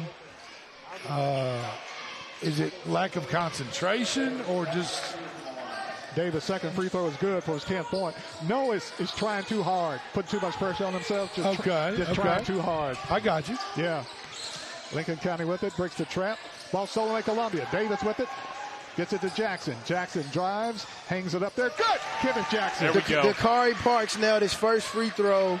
Ice water in his veins by the 7th grader. Sweet. Wow. 38-28. Lions up by 10 again. Whoa. Yeah. Davis going for the loose ball for the pass and runs over somebody. Foul call, Jordan Davis. Yeah, number 0 for Lincoln County got fouled right there as Davis was trying to break that pass up and kind of gave him a football shot to the shoulder head area. Glad nobody was hurt there. Foul call Davis, his first, team second. Lincoln County with it, works around the perimeter. Lincoln County skip pass to the shooter. Puts it up, scores, knocks it down. Number 4 right there for Lincoln County. He can shoot the 3. Maddox Franklin. Okay. Columbia Mr. Franklin. They tried to ice Dakari. Central now has won the game. 48-45. Whitthorne. I'm sorry. What did I say? Central. With the future Lions. It's a little. The little Lions. Shot no good. Rebound Columbia. Davis puts up the shot, no good. Tapped up by Armstrong, no good. Rebound pulled out of there by Lincoln County. Lincoln County quickly back the other way. Almost throws it away. Gets it to the shooter, Franklin. Franklin on the baseline. Had this taken away by Columbia. Armstrong. Armstrong snatches it out of midair. Armstrong to Jackson. Columbia ready to make wholesale substitutions again with 3:25 left. Columbia knows they'll have a game tomorrow night against Spring Hill. Jackson with the basketball. Jackson between the circles. Works it to the right side. Drives the lane. Kicks it off to Polk. Polk in the air. Offensive foul call. The official, you missed it. Drake. The official was ready to call a block, and he changed his mind, called it offensive foul. When he passed the ball. But he changed it when he passed the ball. That's... if Drake Colley had called it, I feel like Drake would have made the right call. Well, of course adjusted his have. positioning. Of course, and he would have took the boos from Lincoln County, and the cheers from Central, and he would have ran back with a smile on his face. 30 years of officiating basketball. I don't remember missing one, really, to be honest with you. But some people told me that I did. A lot of coaches, a lot of fans. Lincoln County having trouble getting across the timeline. A lot of people that told you. Yeah, but I really don't remember me ever missing one, but I guess I did. Listen, Drake Colley is so good. He will throw an alumni member out of an alumni game. There you go. He takes his job dead serious, ladies and gentlemen. That's right. When you put those stripes on, it comes with an obligation. It certainly does. And a responsibility. Yeah, that's right. And a certain respect from players and coaches and fans that you've got to have in order to administer the rules and game and get through the game properly. Right, which happened around this time last year in this gym at Central High School. And Spring Hill High School alumni went toe-to-toe. And after multiple F-bombs from the individual, it was time for him to... Time to go. Time to take a break. Vaughn commits a foul. 1 out of 2 free throws, Lincoln County. Columbia gets the ball inside to Ravis Hall. Hall spins, shoots, scores for Columbia. Hall using his big body, one dribble, bodied up. One dribble to the goal and up and in for an easy layup. Lincoln County back the other way. Shot put up, no good. Hammered out of midair by Columbia's Hall. And Jaravia said, what did I do? I didn't foul him. It's about 250 pounds of... More like 280. 280 coming at you in midair. And, ain't nothing you can do for a midair collision. So all he did was just tuck and just fall. Wasn't much he was going to be able to... Wasn't much was going to happen with that one other than what just took place. Now, where's Jarabius? What year is he? Is he a senior this year? No, Jarabius is a junior. He will be a senior next year. 2 free throws by Swinford. 2 free throws. Makes it a 6-point game, 40-34, but 2:20 left in the third quarter. Columbia substituting freely.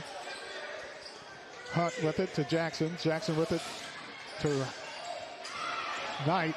Ball stolen away, Lincoln County. Lincoln County with the steal. Lincoln County to the hole, puts it up, scores. Lincoln County's Reese Smith scores his 7th point. And Columbia wants a timeout. Timeout on the court with 2:03 left in the third quarter. Columbia 40, Lincoln County 36. We'll be back right after this.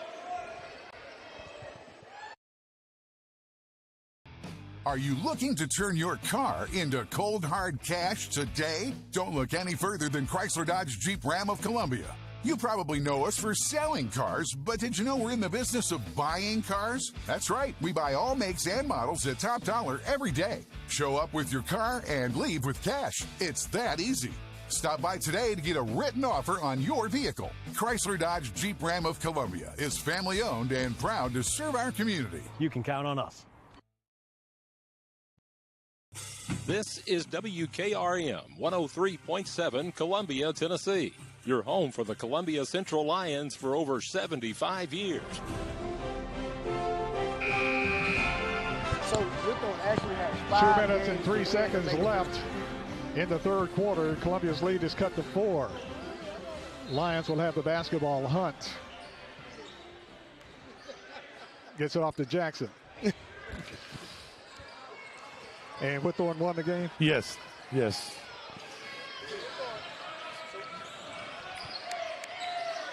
Hunt to Davis. So yes, Whitthorne won the game, but they actually have 5 games to go before reaching the state. Okay. They just won their area, and they're now getting ready to play in the sectionals, which is the equivalent for those who don't understand. It'd be the district and region games, and then of course you would have like a sub-state, and then you would have state. But I'm sure by winning their game tonight, they put themselves in a much better seed, absolutely, much in better number 1 seed situation. Playing the nightcap game at Stewart's. Okay. And the nightcap game at Stewart's Creek. And maybe they'll play Blackman Middle School. Your grandson. Exactly. And then we will get Barry Duke to call that game. And beat the tar out of Blackman Middle School. Davis at the line got fouled. First free throw, Davis is good. Jordan Davis scores his 11th point. Blackman Middle School played at Stewart's Creek last year for the state. I think they got beat by Brentwood. Second free throw, Davis Yeah, is I think good. you're right about that. I remember seeing that. I just think about all these Colombians that have moved on somewhere else, who've got kids playing these other communities, playing top-notch ball. If they only would have stayed home, what would be? What would be? There Exactly. you go. It's a bunch in Smyrna, Laverne, Murfreesboro. It's a bunch of former Columbia players. And I know the grass. You got some up in the Williamson County area. You know, and the old saying goes, the grass always seems greener on the other side, but sometimes you got to wonder what makes that grass grow so green. Right. Shot put up by Lincoln County, no good. Deflected. Rebound taken off Lincoln County, and the putback is good for Lincoln County. Franklin has 9 points for Lincoln County. Columbia with the basketball. Minute left. Davis for 3. Big shot. Count it. Jordan Davis knocks down the 3 for Columbia. Big bucket. And it's a 45-38 ball game with 50 seconds left. Lincoln County gets it in the front court. Lincoln County gets the ball over to Swinford. Swinford with the ball to Smith. Smith top of the key. To Stickler. Stickler puts up, blocked away Columbia. Good Rebound defensive Columbia. play. Armstrong. By Jackson away. right there. To Jackson. To Hunt. Hunt goes all the way under, gets too deep. Armstrong chases it down. Armstrong spins, hooks, scores, and it's good. And a foul call on Lincoln County, and one for Armstrong. D.K. Armstrong one-handed it, got fouled, lays it up and scores for Columbia. His other hand was holding off the defender. That's why he only had one hand on the ball, because his other hand was holding off the defender. Exactly. Foul call, Lincoln County. Stickler, that's his 3rd. Armstrong at the line for the N1 to give Columbia a 10-point lead. Free throw, Armstrong, no good. Back rim. Rebound taken off by Lincoln County. 25 seconds left in the 3rd quarter. Lincoln County with it, gets it in the front court. And a reach-in foul called by Davis. Not a smart play by Davis. Just a reach-in right there at the top of the key, and sends Lincoln County to the free throw line with 18 seconds to go in the 3rd quarter. Exactly. Not a smart play. Come on, Jordan, you're smarter than that. Dead ball, and Maddox Franklin shooting 2. Free throw Franklin. First one is good for his 10th point. Stops the clock. 47-39, 8-point ball game. Second free throw is good for his 11th point. 47-40, Columbia with the ball. Davis. Clock down to 13. Williams with it, gets it up to Hunt. Hunt with it on the right side. To Davis. Davis with it, 3 seconds left. To Hunt. Hunt drives, spins, and doesn't get a shot off. You got to be aware of the clock now. Mr. Hunt, you got to be aware of the clock. Doesn't get the shot off. And that's the end of the 3rd quarter with the score. Columbia 47, Lincoln County 40. We'll be back right after this timeout. This is Tripp Stoltz, owner and manager at Columbia Ace Hardware. We have changed our store hours to better serve our community. Columbia Ace Hardware is now open from 7 to 7 Monday through Friday, from 8 to 4 on Saturday, and closed on Sunday. Come see us at 112 East James Campbell Boulevard and let us show you customer service that can only be found at Columbia Ace Hardware. Ace is the place with the helpful hardware, folks. This is WKRM 103.7 FM and 1340 AM, the home for the Columbia Central Lions for the past 75 years.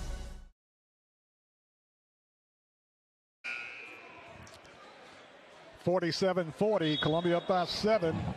Columbia comes out with Davis, along with Williams, Armstrong, Hall, and Polk. So Columbia has substituted freely. And let's see. And coming out is Hall, and into the game is Jalen Knight as we get ready for the 4th quarter start. Lincoln County going to have the ball. They shouldn't have allowed that substitution right there, but they did.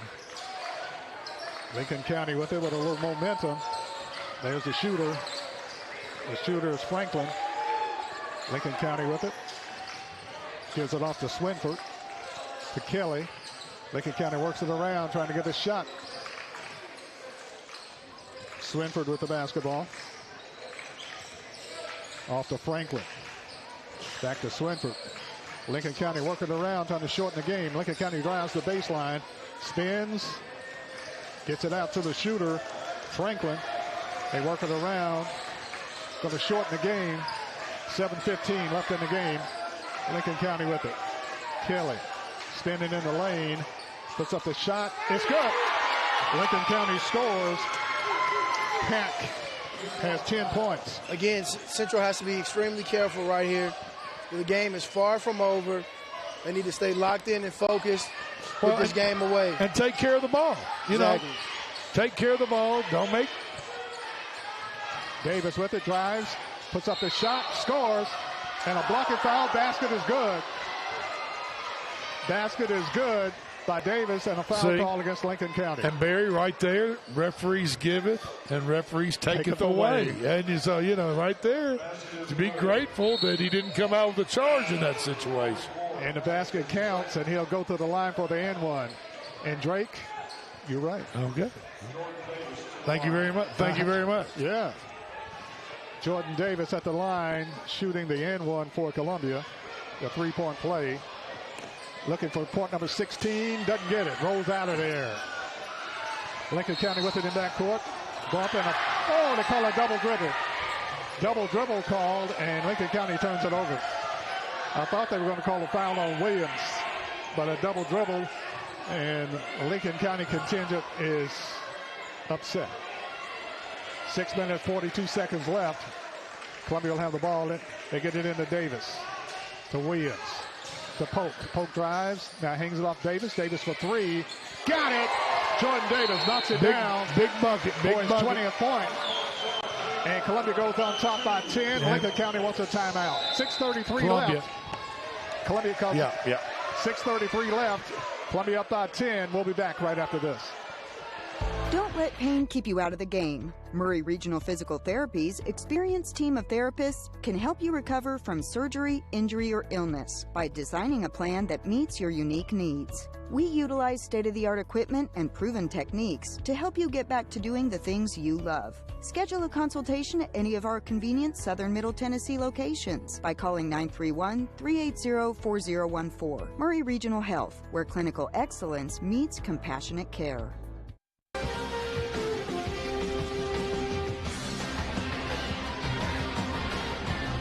52-42. Columbia up by 10 with a lot of time left. 6:33 left in the game. Columbia up by 10. Technical foul call, Lincoln County coach. And at the line for Columbia, Demarion Polk. During the timeout? Right before the timeout. Polk, first free throw is good. Polk scores his third point tonight. Polk will get another free throw. Lions up by 11.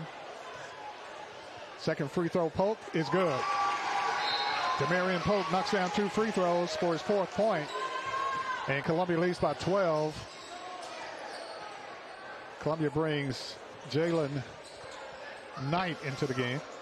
I wonder what the technical foul was. Didn't like to call a non-call. I guess so. There was bound to be at least one tech call this game, either on the girls' side, the boys' side. Smith drives the lane, hangs it up there, scores. And foul call, offensive foul against Columbia. Basket no good. That was correct call. I mean, the defender was there. He was set in the lane. Yeah, that was a charge. It was a charge. Yeah, I mean, the offensive player actually shot the ball, came down onto the floor, and then still went through. But Barry Duke is the voice of the Lions, and so he has to say that. I get it. I understand that. Well, no, I agree with the call. It was a charge. It was a charge. 3 in one night. That's got to be a record. I was hoping it wasn't, but it was. That's a charge. Takes it to the lane, bowling pins, runs them down, and it's a block against Columbia. Foul call, Columbia's Knight. Picks up his second foul. Team second. Now, what was the difference on that play than the other play? The Columbia defender was just a little late getting there. Okay. I felt. I'm learning. Ball don't lie, though. Free throw, no good. He'll get one more. Columbia making wholesale substitutions. It's all about establishing a legal guarding position and playing defense straight up and being torso to torso with the ball handler. Kelly will get another free throw for Lincoln County. Free throw Kelly is good. Kyle Kelly with his third point. 54-43. Columbia's lead is cut to 11 with 6 minutes left in the game. But I like having an official or ex-official or up here can explain. Some people said I was an official. Some people didn't. So it just depends on who you talk to. But I appreciate that vote of confidence you're giving me. I just like explanations. Okay. For three, no good. Rebound, Lincoln County. Had 3 players for the rebound there, so Lincoln County doing an excellent job on the board. Lincoln County pushes it in the front court. Smith drives all the way under, kicks it off to the shooter. Got it to the shooter, and that's Maddox Franklin. Maddox Franklin, he's number 4 on his jersey. They need to change him, give him the 3 on the jersey. You're right. I mean, but maybe he's so good that they just decided to give him a 4 because he makes so many threes. Makes 4 threes. I guess so. Timeout on the floor, 5:24 left. Columbia's lead is cut to 8. We'll be back right after this.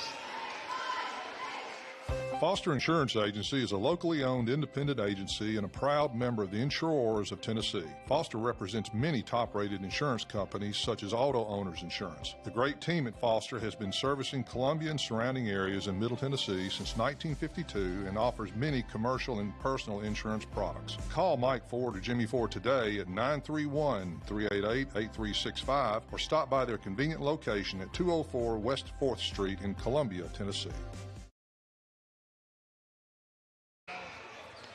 5:24 remaining in the ball game. Lions let Lincoln County hang around. Columbia up by 8. Davis, Jackson, along with Horton, Hall, and Wade into the ball game. Both teams have committed 2 personal fouls apiece, so that's not an issue. Just with a little over 5 minutes to go in the game, as far as free throws go. Jackson with the ball, dribbles it over to Horton, back to Jackson, to Davis. Davis with it between the circles, drives the lane, goes all the way under, puts it up there, no good. Hall with it, puts it up, scores. Jaravius Hall got the rebound and the putback for Columbia for his 6-point. Big bucket, Lions up by 10. 4:45 left in the game. Lincoln County. Smith in the lane, kicks it off to Kelly. Lincoln County on the baseline, hangs it off to Kelly. Kelly drives top of the key, drives the lane, puts it up, scores Kelly. Kyle Kelly with the bucket for his 5th point of the night. Cuts Columbia's lead to 8 with 4:20 left. Columbia not out of the woods. Davis. No, but I think Coach Levere has told his players, let's take a little bit of the air out of this ball. I mean, not go into a stall offense, but just take our time, get into our offense, and shooting the ball. With an 8-point lead, we just had a 10-point lead. Jackson got rid of the ball just in time on the 5-second count. I thought you was talking about some football. No, that's Sunday. Oh, that's on Sunday. Yeah, that's on Sunday. Okay, all right. And Tom Brady's done. So I was trying to make sure. Davis tries the lane, bumps, Ball shoots, scores. No more deflate gate. Okay, all right. Hopefully. Davis has 22 for Columbia. Columbia back up by 10 with 3:35 left in the game. Big possession for Columbia. Big bucket. I think if Columbia could get a stop here, which they did. Davis with it in backcourt.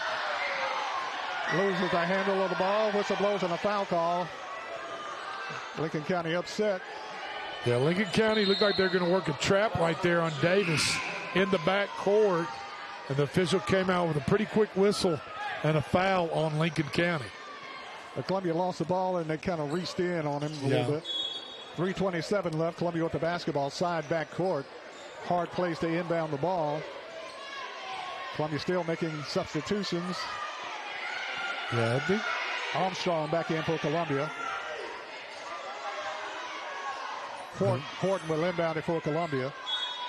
The officials need to handle their substitutions a little bit better than they have tonight.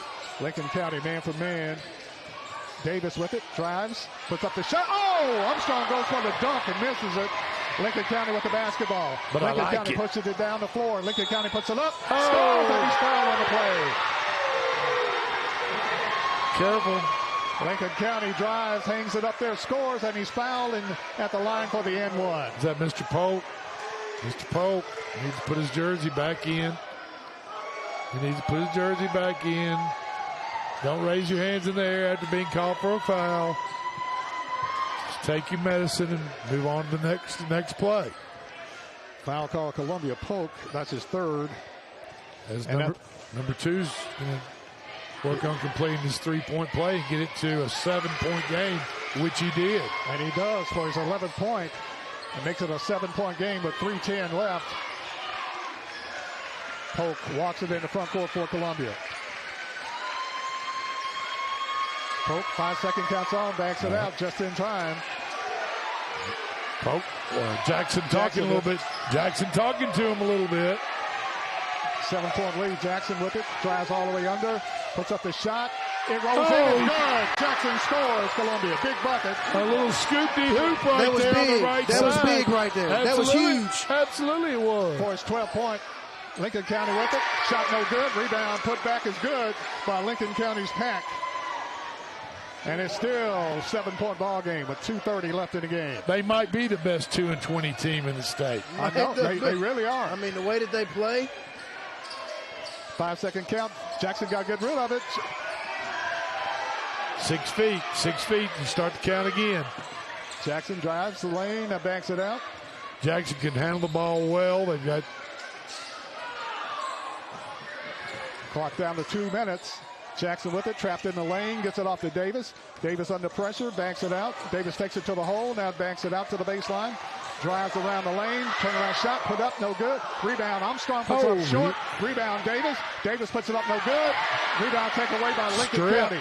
Lincoln County with the basketball. Minute 45 left. Lincoln County puts up the three-point shot. No good. Rebound, Columbia. K.I. Hunt. Hunt with the rebound. Hunt with it in the front court. Still in back court, gives it off to Jackson. Now Jackson gets it in the front court. Jackson is held on the play and a foul call. Foul call, Lincoln County.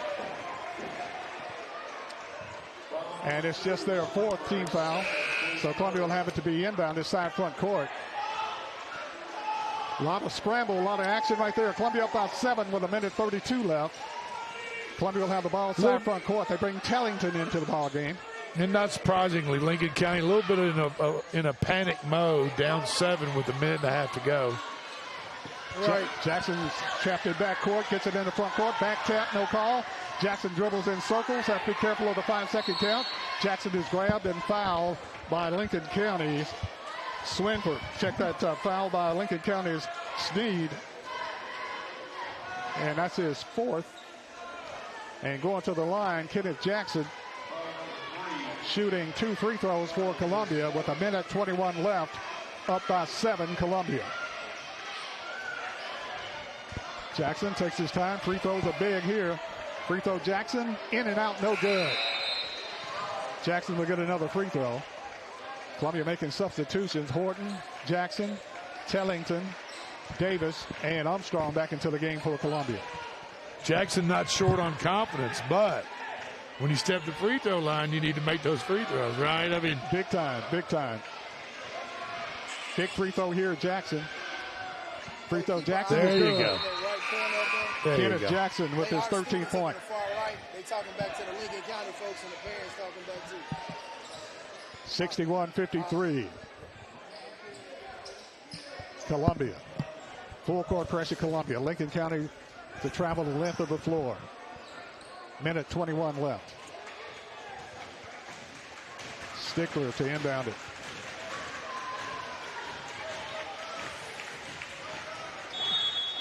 Eight points. If I'm Columbia, I'm just not going to allow anybody to get behind me. No freebies. And no fouls. No easy layups. Right, not get into a little streaky situation. See right there, 44. Three-point shot up and in by Lincoln County. The shooter, Maddox Franklin, knocks down his 17th point. hanging in the back of the baseline, hangs it up there, nothing but net. And I'm just assuming his teammate won't give up at number 3 jersey. I just don't think He need to give it he's up. not going to get. I mean, he must be an upperclassman compared to Mr. Maddox, because Maddox Franklin. But I'm just telling you, Maddox Franklin can shoot the rock. Period. Only 10 seconds went off the clock. It's 1:11 left. Columbia's lead is 5 now. 5-point lead, Columbia. Timeout call. And the clock is the enemy right now. And if they do get fouled, they got to hit free throws. 1 minute and 11 seconds remaining. Columbia leading 61-56.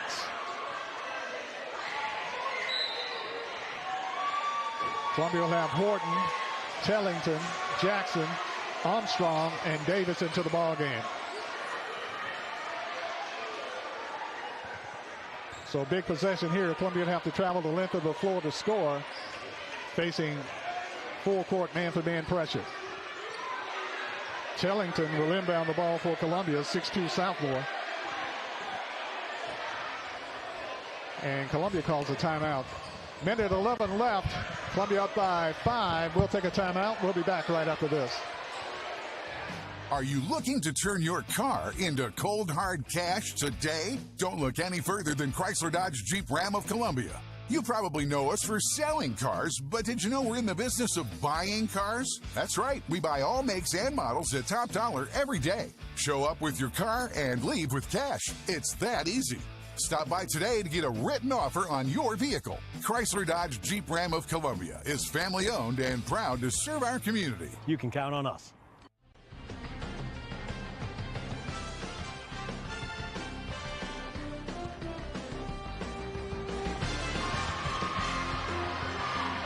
(61-56) Columbia leading with 1:11 left.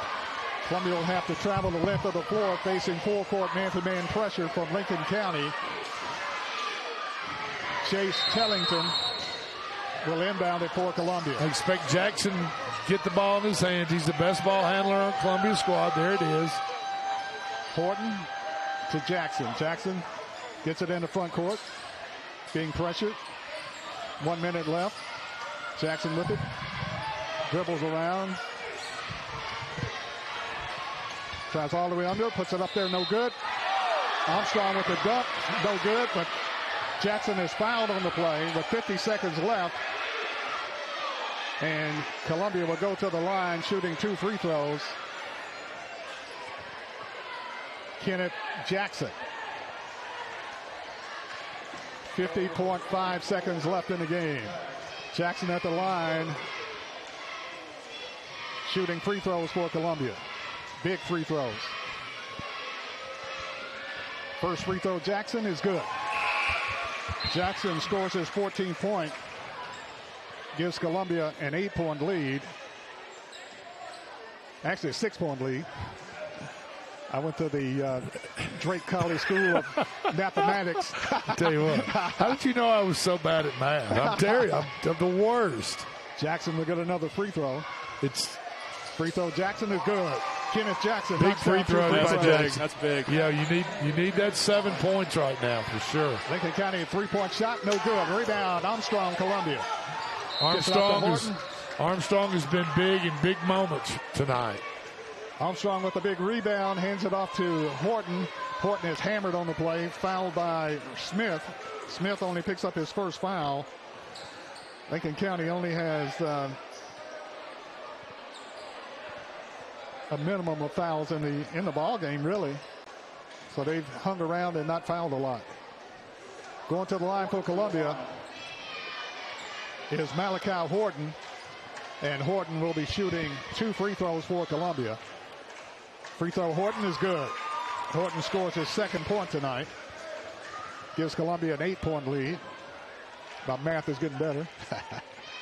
And Horton will get another free throw for Columbia. 2nd free throw, Horton, rolling, no good. Rebound, Lincoln County. 1 out of 2 free throws. Find number 4, and get in his face. Lincoln foul Lincoln County is fouled by Jordan Davis. That was aggressive defense, man-to-man, straight up on number 4, their three-point shooter. Jordan, who's a nice, long, tall player. And not in the bonus either, so they're not shooting free throws. Not shooting free throws. Lincoln County gets it inbounded. Clock down to 30. Lincoln County drives all the way under, puts it up, scores. And Lincoln County wants a timeout. We'll keep it right here. 28 seconds left in the game. Columbia's lead has been cut to 6, 64-58. 64-58 is the score. And Columbia will have the basketball with 28 seconds left. Drake, if you're Columbia, what's the plan here? Get the ball inbounded and just get the ball to your ball handler, Jackson. Let him handle the ball. And if you get fouled, hit the free be throws. aware that if he picks the ball up and stops his dribble, as a Columbia player, you got to come to him and come to the basketball so he can get the ball to you, get it back to Jackson, and more than likely, Lincoln County's going to have to foul. I mean, they're down 6. They can't allow Columbia to dribble the ball out. So you're going to have a foul situation. And you also want somebody that can have a pretty good percentage of free throws, hit them to handle the ball too. So, but Jackson's got the ball.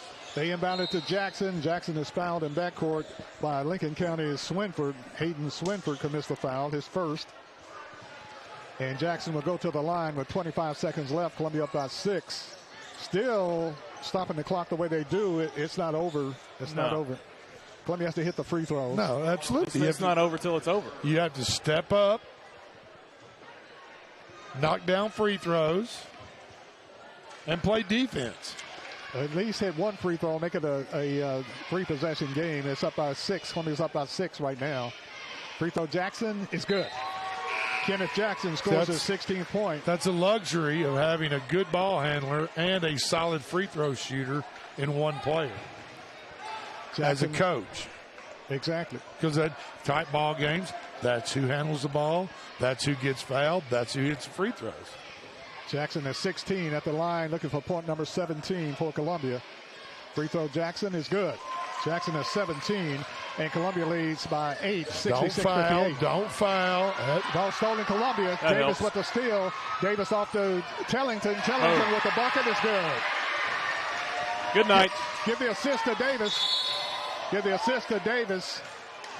And the bucket to Tellington. Yeah. And Columbia commits a foul with 11 seconds left. Foul call Davis. Davis commits his 3rd foul. They say 4th, his 4th foul. And that puts Lincoln County at the line. Columbia up by 10, 68-58. Yeah, Davis just bumped the ball handler in the back court. Kind of a silly foul. Wasn't necessary. Free throw up and in is good by Hayden Swinford for his 12th point. Second free throw, Swinford is good for point number 13. Columbia gets it into Davis. Davis with it in front court. Ball stolen away. Foul. Taken away by Columbia. Foul called. Jump ball call. Hey, I'll take that. Jump ball call. Alternate possession. Arrow pointed toward Columbia. Bodies flying everywhere, Drake. Yeah, it's that point in the game where they're both fighting, trying to get possession of the ball there. And like just a quick tie up, and the referee was right there and called the. Davis with the inbounded feed, 6 seconds left, clock running down to 3, and a foul call Lincoln County with 3.3 seconds left in the ball game. Columbia leading by 8, 68-60 Columbia, 3.3 seconds left. Jordan Davis at the line shooting 2 free throws. He has 22 points tonight for Columbia. Davis, first free throw is good. Davis has 23.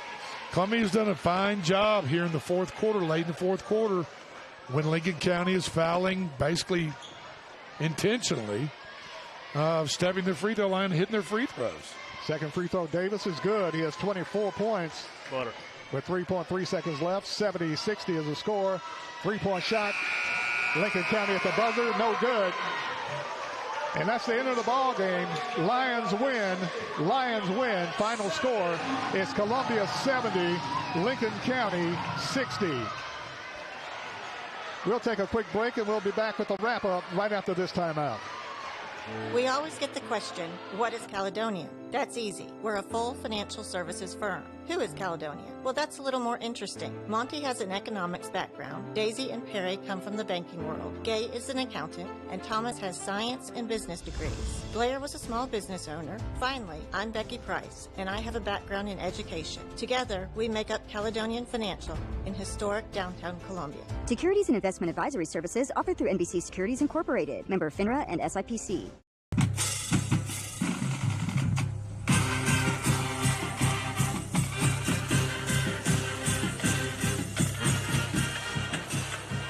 Final score here tonight, the Lions win as the Lions defeat Lincoln County in a big district matchup. Lions run their record to 9-7 on the year as Columbia Central defeats Lincoln County 70-60.